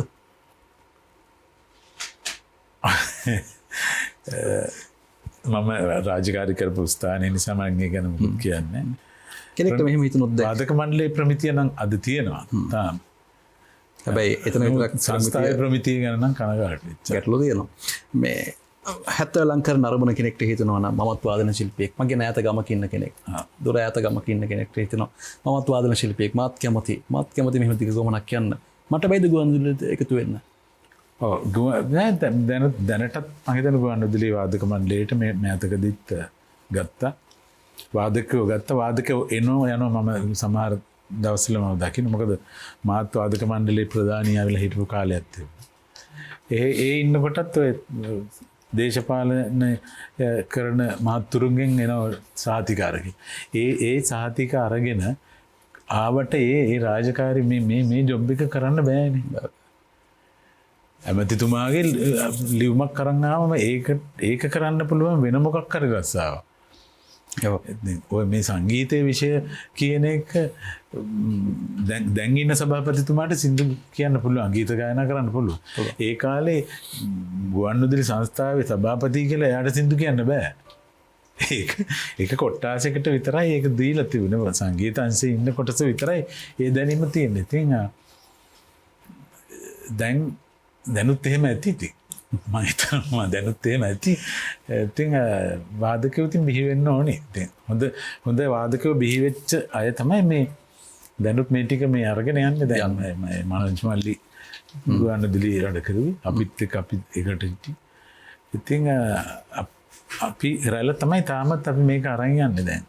එහෙම නැති අයත් පිටින් ආපු අයත් ඉන්නවා. දැන් මහින්ද බණ්ඩාර වැනි ස්ටැන්ලි බීරිස්ලා සරත් ඩියල්ලිස් එයා ගුවන්විදුලි සංස්ථාවේ රාජකාරී සොයිසා වගේ රාජකාරී නොකරට එයාත් අපිත් එක්කම වැඩ කරාම එළියේදී චිත්‍රපටිවල එහෙම නැත්නම් කැසට් පටිවල ඉතින් එයාටත් අර අපිටත් වැඩි සමහරවට තියෙන ඒ දැනීම උතෙන්ට එන එක තමයි ප්‍රශ්නේ.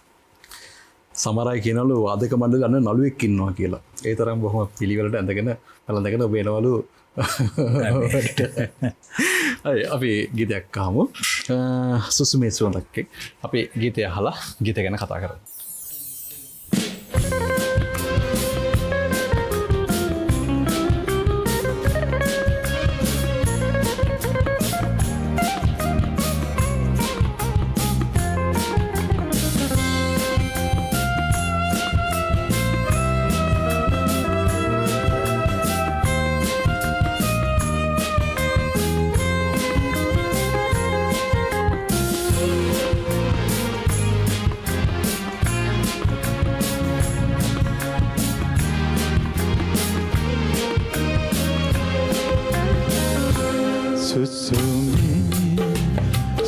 සුවඳ වෙලා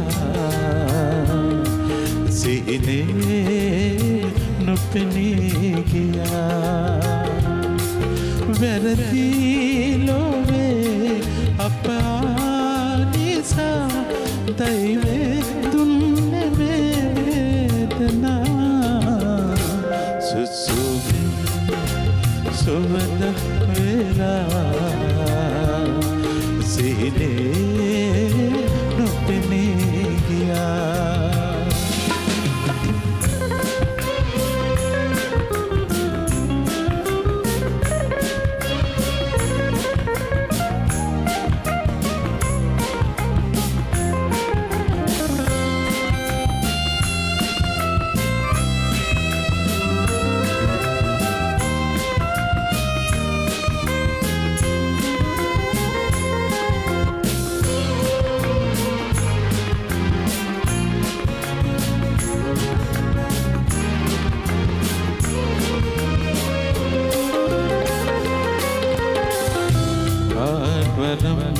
ලංවී හිඳින්නට ප්‍රාර්ථනා කොවිදා මේ මොහොත පමණි ලැබෙන්නේ නාඩනු එදිසා මානති හැටදා සුබදේ සැපවේ නෑ මගෙන් චෝදනා නෑ මගෙන් චෝදනා සුසුමේ සුවඳ වෙලා සිහිනේ නොපෙනී ගියා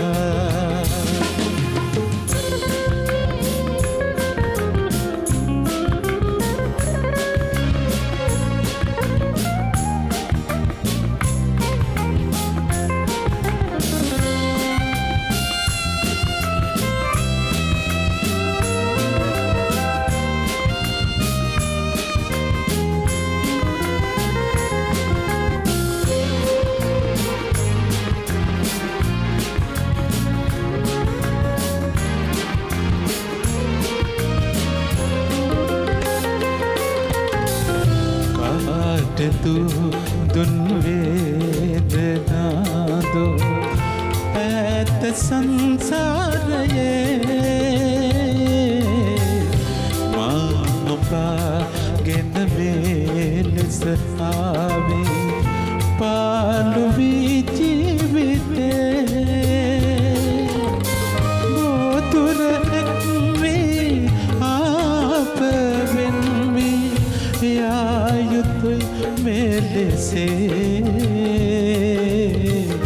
යායුතුයි මෙලෙසේ සුසුමේ සුවඳ වෙලා සිහිනේ නොපෙනී ගියා වැරදි ලෝවේ අප නිසා දෛවේ දුන්නේ මේ වේදනා සුසුමේ සුවඳ වෙලා සිහිනේ නොපෙනී ගියා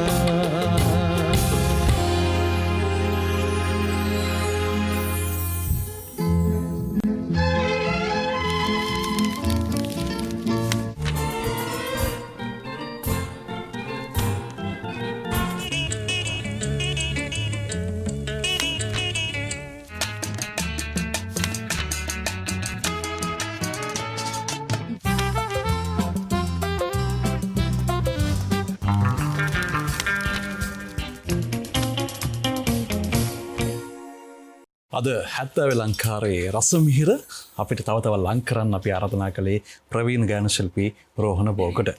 අයියේ අපි විරාමයට කලින් අහපු ගීතය සුසුමේ සුවඳක් කියන ගීතය ගැන අපිට කතා කරන්න ඕන. මේ ගීතය ලිව්වේ මේ දයාදල්විස් කියන අපේ ආදරණීය නිවේදිකාව සහ පුවත්පත් වේදිනිය. මේ ගීතය මේකත් මම හිතන්නේ ගීතේ තනුවට තමයි ගීතය ලිව්වේ. ඇයි මේ ගීත තනුවලට මුලින්ම ලියපු පළවෙනි ගීතය තමයි මගේ නෙතින් නෙත බලාලා. ඊට පස්සේ මේ දෙවෙනි ගීතය මේ ගීතේ සංගීත අධ්‍යක්ෂණය කරේ ස්ටැන්ලි පීරිස්. එතුමාට බොහොම ආදරයෙන් එතුමා සිහි කරනවා. එතුමා තමයි මගේ කියන්නේ ගායන දෙවි පෙරගමන් කරුවා හිටියට මම පිළිගන්නේ. එතුමා සහ ඊළඟට සරත් දල්ලි ආචාර්ය වික්ටර් රත්නායකයන් මහාචාර්ය සානන්දසිරි සෝම්පාල රත්නායක ඒ වගේ ගොඩාක් අය රෝහණ වීරසිංහ ගොඩක් අය මට මේ මගේ ගීත ගායනයේදී කිසිම මුදලක් අය නොකර මට උපකාර කරා මේ ගමන එන්න ආරම්භ කරන්න. රෝහණ බෝගඩ ප්‍රවීණ ගායන ශිල්පියා තමන්ගේ ගමන ආරම්භ කරන්නේ අපි අර කලින් කතා කළ විදිහට වාදකයෙක් ආකාරයෙන්. හැබැයි මේ වෙද්දී ඔහු ඉතාමත් ජනප්‍රිය ගායන ශිල්පියෙක් බවට පත් වෙනවා. ඒතකොට දැන් අපිට ඇතින ගැටලුව තමයි මේ වාදකයා කොහොමද ගායකයෙක් වෙන්නේ? කොහොමද වෙන්නේ? ඒකත් ඇත්තටම දැන් මම පිබිදෙන ගායක පරපුරේ ප්‍රථම ස්ථානය දුන්නේ 73 74 වර්ෂයේ පාසල් අවදීමයි. එතකොට මේ ඒ ප්‍රථම ස්ථානයේ දිනාගෙන මට මේ ගුවන්විදුලි සංස්ථාවේ ශ්‍රේණිගත කියන්නේ ඒ ශ්‍රේණියේ ගායන ශිල්පියෙක් හැටියටත් මට වැඩසටහන් කරන්න දුන්නා. මම හැබැයි ඉතින් ඒව එච්චර ගායකයෙක් වෙන්න මගේ ලොකු අරමුණක් තිබෙන්නේ නැහැ.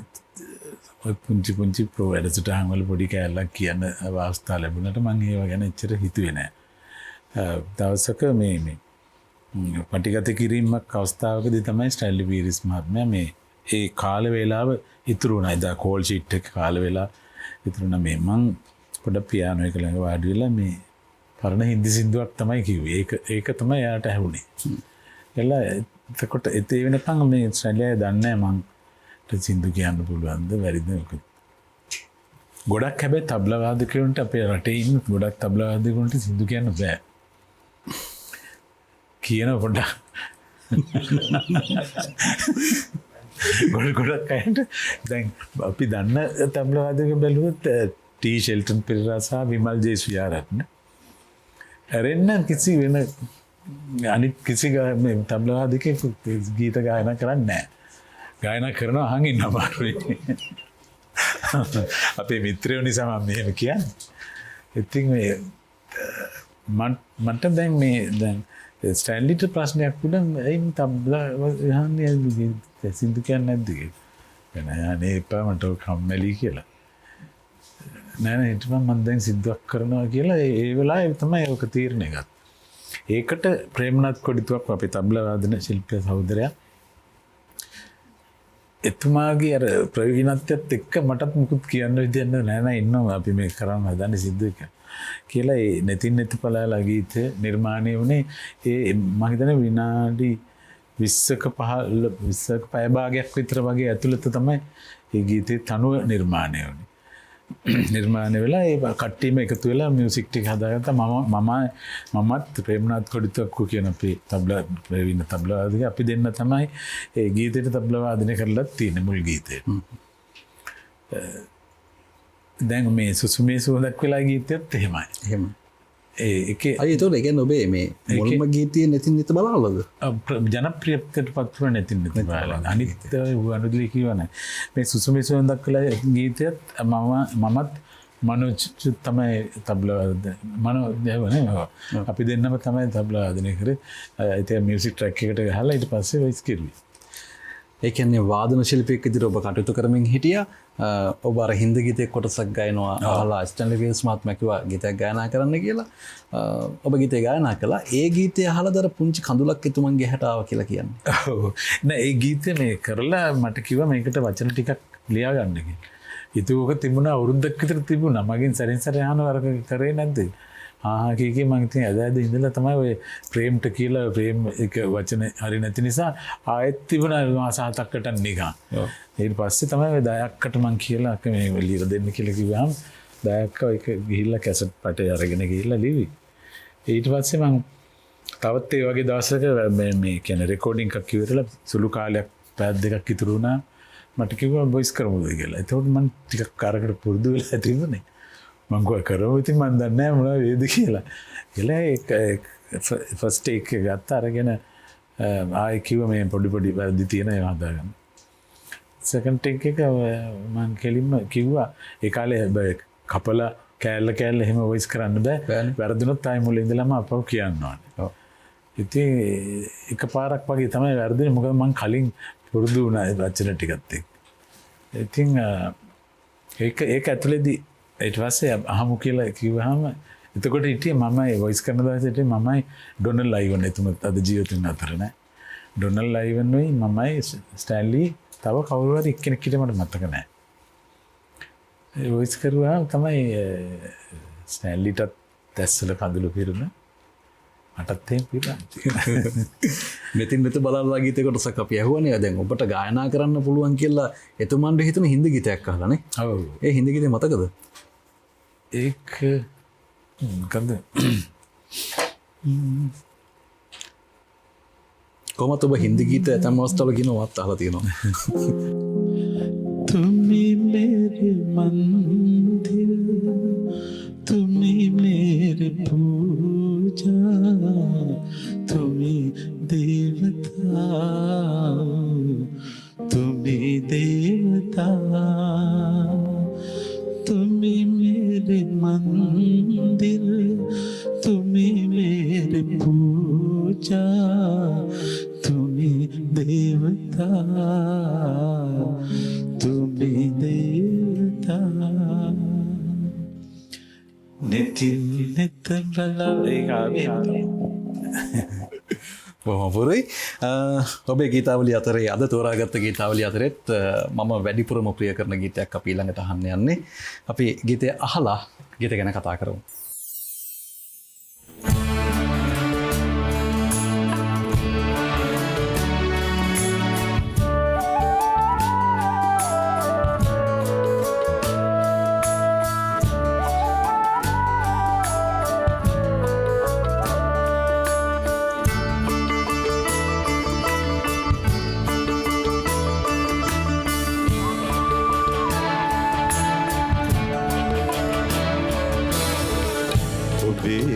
ඇසුරෙන් විඩාපත් ලොවේ හිඟියෙන් අනාත ඇත රිතුම් එනතුරු ජීවිතේ විදුණු අතකට කිසිම ඔසෝ නැත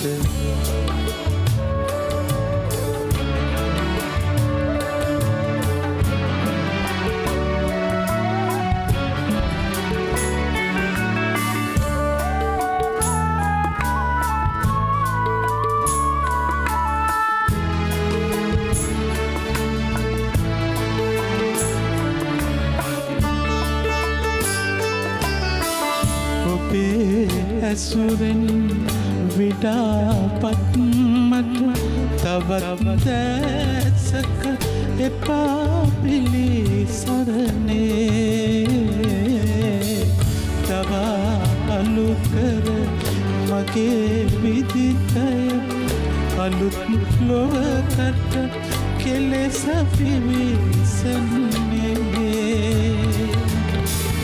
ආත්මය තත් නොමැතිව ඔබේ ළඟමයි ඇසුර අයදින්නේ ඔබේ ඇසුරින් මොලාෝ සිත ලොවේ හිඟියෙන් අනාත ඇත රිතුම් දෙන තුරු ජීවිතේ විදුණු අදකට කිසිම ඔසු නැත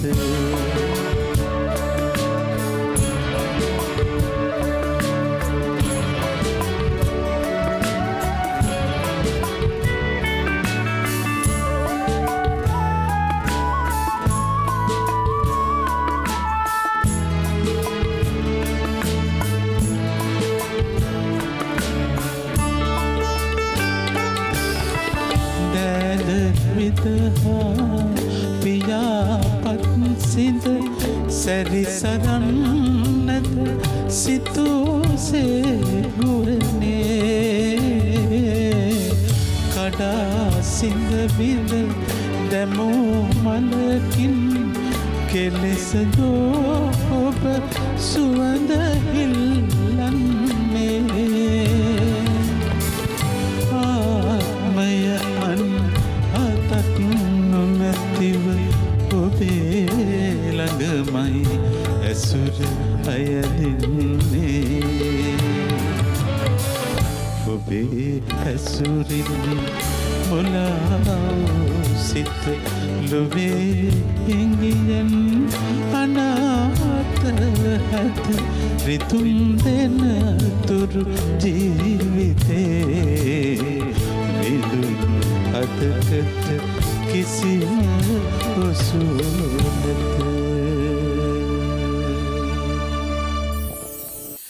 මේ මියුරු පදවල රචනා කළේ උපාලි ධනවල විතානයන්. කොහොමද ඒ ගීතය නිර්මාණය වුණේ? මට මතකයි උපාලියට ජීවිතයේ තින් ප්‍රශ්න ආවා.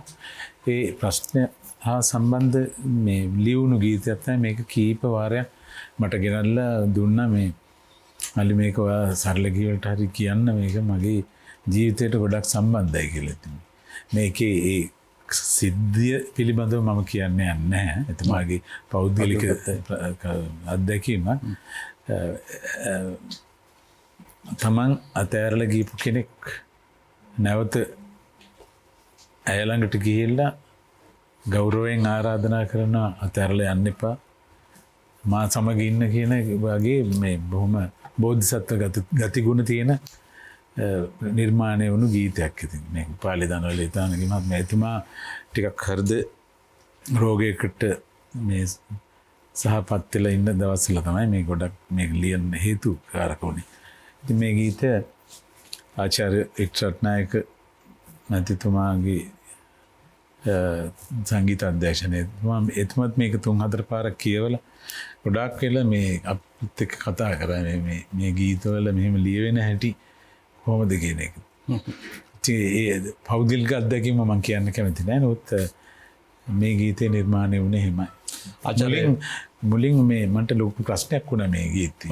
ඔබේ ඇසුරින් මේක තියෙනවා ඔබේ ඇසුරින් විඩාපත් මට තවත් දෑතක එපා පිළිසරණය කියලා. දැන් මේක එතුමා මේ ලියලා තියෙන්නේ ඔබේ ඇසුරින් මේ මට එපා වෙලා තියෙන්නේ කියන එක. නමුත් මේ එවකට මේ ගුවන්විදුලියේ හිටියා මේ පදමාලා බලන කෙනෙක්. එතුමා ඇවිල්ලා මේ එතුමාගේ ජීවිතුන් අතර නැති නිසා මම මුකුත් නම කියන්නේ එතුමාට අයිතිකාරයක් නෙවෙයි. එතුමා ඇවිල්ලා මේ සංගීතය සම්බන්ධ කෙනෙක්. එතුමා තමයි මේ ගී පදවල මගෙත් කියනවා මේක කියන්න දෙන්න බෑ ඔබේ ඇසුරින් විඩාපත් මට කියනකොට වෙන දෙයක් ගැන මතක් වෙන්නේ කියලා. මං කිව්වා ඉතින් ඔයාට පේන හැටි වෙන්නේ නැති ඔක. එයා ලියලා තින්නේ ඒක නෙවෙයි කියලා. නෑ ඒක මේක හොඳ නෑ ඔබේ කියලා මේක කපලා එයා දැම්ම වචනයක්. ඔබේ ඇසුරින් විඩාපත් මට එපා ඔබේ ඇසුරින් අවදි වූ මට කියලා. මම කිව්වා ඒක ඊට හපන්නේද කියලා. කියලා මොහොමාරි ඒක තමයි මම කිව්වේ. ඒක මම වැඩසටහනට ගායනා කරා. නැත්නම් මේක ප්‍රචාර කරන්න දෙන්නේ නැහැ කිව්වා. ඉතින් ගායනා කළා එහෙම කළා මම පිටින් කැසට් පටේ මං හරි වචන කිව්වා ඔබේ ඇසුරින් විඩාපත් මට කියලා.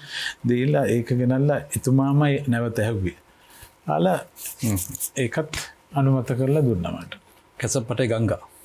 ගංගා කැසට් පටේ මේක තියෙන්නේ. අර විඩාපත් කියන එක යට ඒ වෙලාවේ තේරුනේ නැහැ. ආචාර්ය වික්ටර් රත්නායකයන් ගීතය සංගීතවත් කළේ. අය මේ 70-80 නිර්මාණකරුවන් බිහි කළ නිර්මාණ තමයි අපි අදටත් රස විඳින්නේ. අපිට දුකක් දැනුණත් සතුටක් මොන හැඟීම් ඇති වුණත් අපිට මුමුණන්නේ අපි කියන්නේ ගීත.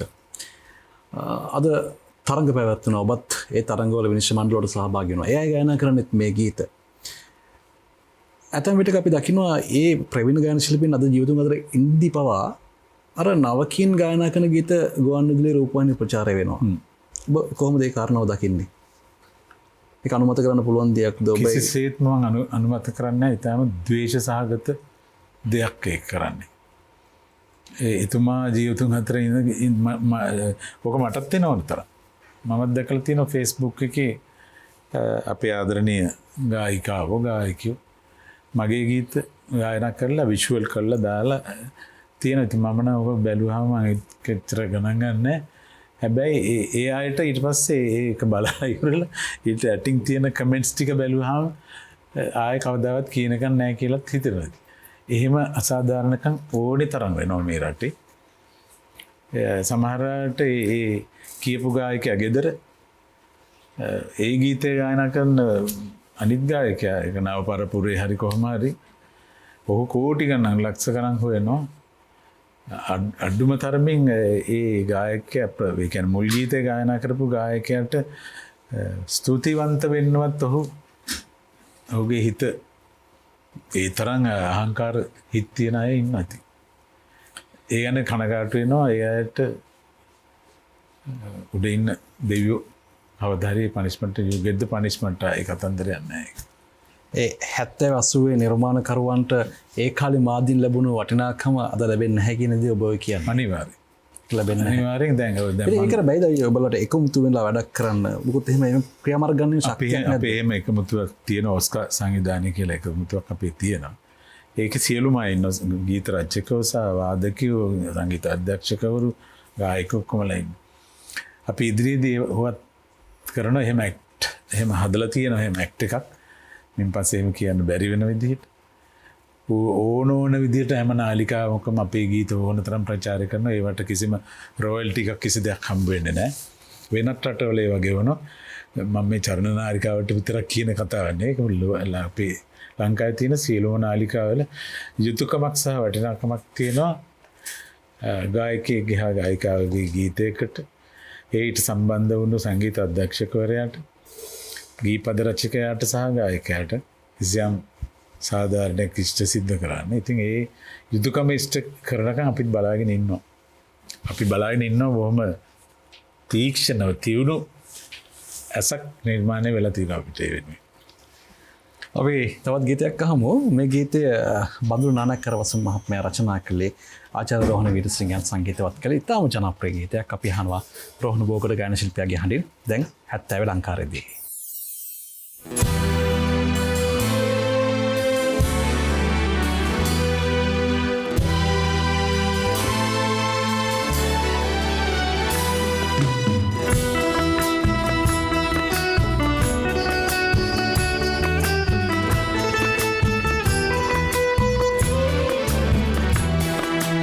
පැසිනාවනෙතු කඳුලක් වේ තුන් සිතක් කලඹමින් පෙම් සිතක් පුබුදමින් ඔබ පැසිනාවනෙතු කඳුලක් වේ ඔබ පැසිනාවනෙතු කඳුලක් වේ තුන් සිතක් කලඹමින් පෙම් සිතක් පුබුදමින් ඔබ පැසිනාවනෙතු කඳුලක් වේ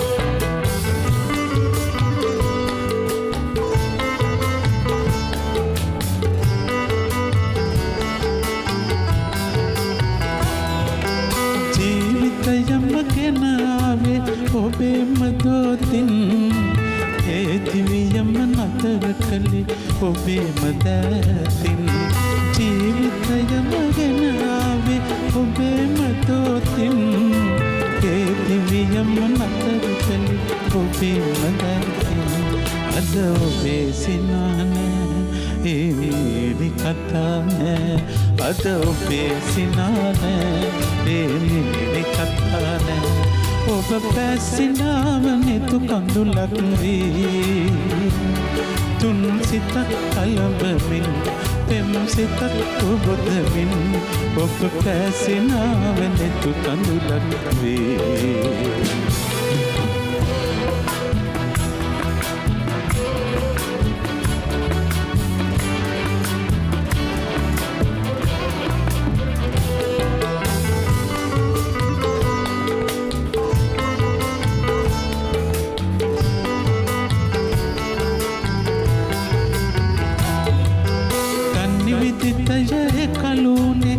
ඔබේ සිනාවෙන් මේ හඬ ලොවම සසල උනේ ඔබේ කතාවෙන් තනි විදිතය කලුනි ඔබේ සිනාවෙන් නිහඬ ලොවම සසල උනේ ඔබේ කතාවේ අද ඔබේ සිනානේ ඒ මිහිරි කතානේ අද ඔබේ සිනානේ ඒ මිහිරි කතානේ ඔබ පැසිනාවනේ තුකඳුලක් වී තුන් සිතක් කලඹමින් පෙම් සිතක් පුබුදමින් ඔබ පැසිනාවනේ තුකඳුලක් වී ඔබ පැසිනාවනේ තුකඳුලක් වී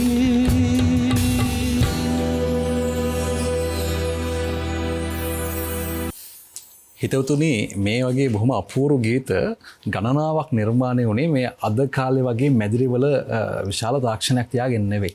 බොහොම අමාරුවෙන් තමයි මේ ගීත පටිගත කළේ. දැන් ඒ අත්දැකීම අපිට නෑයි. හැබැයි ඔබලාට තියෙනවා. මේ අද මැදිරිවලට යන කෙනෙකුට හිතා ගන්නවත් බැරි තරමේ අපහසුතාව රසකට ඔබලා මුහුණ දුන්නා. අපි කතා කරමු මේ අත්දැකීම් ගැන. දැන් මේවා ඉස්සෙල්ලාම ගුවන්විදුලි සංස්ථාවේ සරලගී වැඩසටහනකට කරපු ගීතයක්. මේ ඒ සරලගේ වැඩසටහනේ පටන් ගන්න උදේ 8:00 සහ 12:00. 8:00 12:00 අතර තියෙන වෙලාව ඇතුළත අපි ගීත 4ක් පටිගත කරන්න ඕන කටහඬත් සමග. ට්‍රැක්ස් මොකුත් නැහැ. කෙලින්ම වාදක මණ්ඩලයත් සමගම තමයි ගීත ගායනා කරන්නේ. සමහර වෙලාවට වැරදුනාම ආයෙ ගන්නවා, ආයෙ වැරදුනාම ආයෙ ගන්නවා. වාදක මණ්ඩලයට වැරදුනාම ආයෙ කියනවා. ඒවා වෙනවා. ඒ වගේ කෙනෙක් අතින් පුංචි වැරද්දක් වුණොත් ආයෙ මුල ගන්නවා. දැන් වගේ තාක්ෂණයේ දියුණු නැති නිසා දැන් නැවතුණු තැන ඉඳලා ඒ තැන ඉඳලා ආපහු වාදනය කරගෙන යන්න පුළුවන්. ඉතින් එහෙම නැතුව සහ මේ වගේ සුළු වෙලාවක් ඇතුළත ගීත 4ක් පටිගත කිරීමේ බාර දූර කාර්ය පුදුමාකාර සටනක තමයි අපි යෙදෙන්නේ. සහ වාදක මණ්ඩලේ මමත් එහෙම වුණා කරන්න දෙයක් නැහැ. අපි 8:00 කිව්වට අපි උදේ පාන්දර උදේට කාලා බීලා එතෙන්ට යනකොට 8:00 9 10 විතර වෙනවා. පැය දෙකක් තුනක් ඇතුළත තමයි අර ගීත 4 නිර්මාණය වෙන්නේ. ඉතින් එවැනි එහෙම නිර්මාණය වෙලත් ඒ ගීත අති සාර්ථක වුණු ගීත තමයි දැන් මේකත් ඒ වගේ සරල ගී වැඩසටහනකට ගායනා කරපු ගීත.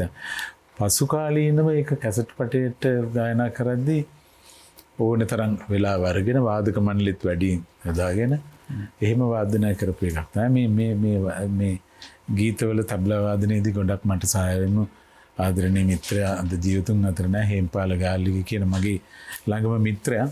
ඔහු තමයි මේ ගීතෙත් මුල්ම ගීතයට වාදනය සහාය වුණේ මගේ සරලගී වැඩසටහන් වල ගොඩක් දුරට.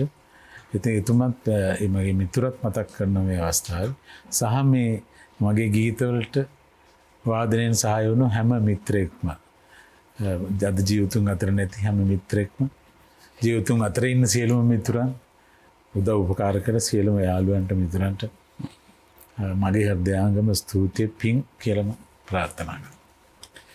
අද 70 ලංකාරය අපි හැමෝටම අමතක නොවන ලංකාර මවන්නට එතුමන්ට පුළුවන්කම ලැබුණා. එතුමන් දැන් මේ දශක 3-4කට මේ ආසන්න කාලයේදී එතුමන් මේ නිර්මාණ කළා. ඒ නිර්මාණ වලට අපි එදා වගේ මාදරේ ඒ නිර්මාණ තවත් දශක කොතරම් මං කියන්නේ කියන්නේ මේ මොනතරම් නම් ඈතක් තියෙනවද කියලා අපි හිතා ගන්නවත් බෑ. අද නූපන් පරම්පරාව මේ ගීත බොහොම ආදරෙන් වැළඳ ගනීවි. ඒ පරම්පරාවටත් ලං කරවන්නට මේ 70 ලංකාරදී මේ ගීත අපිට හැකියාව ලැබුණා කියලා විශ්වාස කරනවා. ඒ නිසා මේ ආයෝජනයක් ඒ ආයෝජනයේ බොහොම සතුටින් බොහොම ආදරෙන් පිළිගත්තට අයියෝ ඔබට බොහොම ස්තුතියි. බොහොම ගෞරවයක් ඔබේ පැමිණීම. මම හිතනවා ඔබට කිසිම බාධාවකින් තොරව වෙහෙසකින් තොරව පැහැදිලිවම මල්ලි වාටත් ස්තුතිය පුද කරන්න ඕනේ සහ චරණ නාලිකාවට මම ආවේ නෑ බොහොම කාලෙකින් තමයි මම ආවේ. කාලෙකින් නෙමෙයි මම ආවෙම නැති පුද්ගලෙක්. මාව අමතක වුණාට ඒකටත් බොහොම ස්තුතියි. 70 අලංකාරයට මාව අමතක වුණාට සහ නැවත මාව ගෙන්නුවටත් මගේ හෘදයාංගම ස්තුතියි. නාලිකාවටත් ඔබටත් විශේෂයෙන්. බොහොම ස්තුතියි. මේ හිතවත්කම් එක්ක අපි ආයමත් ලබන සතියේ හැමන බලාපොරොත්තුවෙන් 70 ලංකාරයන් සම්බන්ධ විශාරද මනෝජ් පීරස් ප්‍රමුඛ අපේ හිතවතුන් අදත් මේ 70 ලංකාරයේ රසමිහිර වැඩි කර දුන්නා. ඒ හැමෝටමත් බොහොම ස්තුතියි. අපි ආයමත් ලබන සතියේ හමු වෙනවා. සමුගන්නට අපි තෝරගන්නවා ගීතයක් සියතුන් නිගිල ගියාවේ. අද මේ ගීත රචනා කළේ මේ ගීතය රචනා කළේ ප්‍රවීණ පුවත්පත් වේදික සහ ගීත රචකයෙක් රොඩ්නි විදානපතිරණ කියන මගේ මිතුරා. මේ සංගීත අධ්‍යක්ෂණය කරත් සරත් දල්ලිස් විශේෂයෙන් සරත් මතක් කරන්න ඕනේ. ඔහු මගේ ජීවිතේ මේ ගායන ශේෂ්ත්‍රය සහ වාදන ශේෂ්ත්‍රය මගේ ඒ ගමනට මට හදවත වගේ උදව් කරපු ආදරණීය මිතුරාට ඔබටත් ජය වේවා කියලා මම ප්‍රාර්ථනා කරනවා. ඔබ සමට ආනන්දනීය මිහිර වින්දනය පිරි සුබ සතියක්.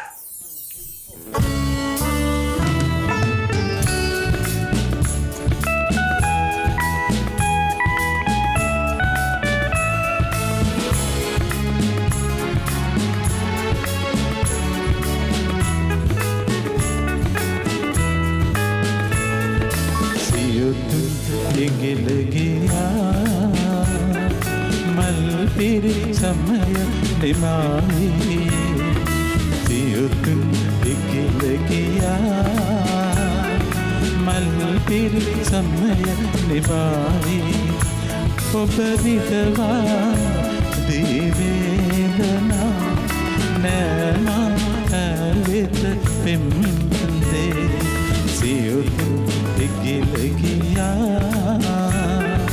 मल फिर समय निभावी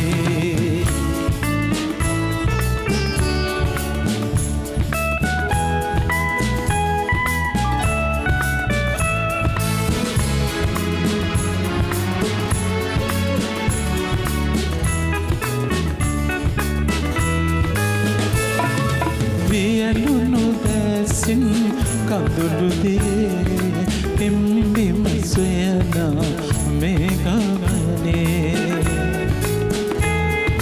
වියලුණු දැසින් කඳුළු දේ පිම්බිම සොයනා මේ ගමනේ ඔබ හඬවාන ඉන්නේ හිටමා ඔබගේ සෙවනේ සියුතුන් ඉගිල ගියා මල් පිර සමය නිමාවේ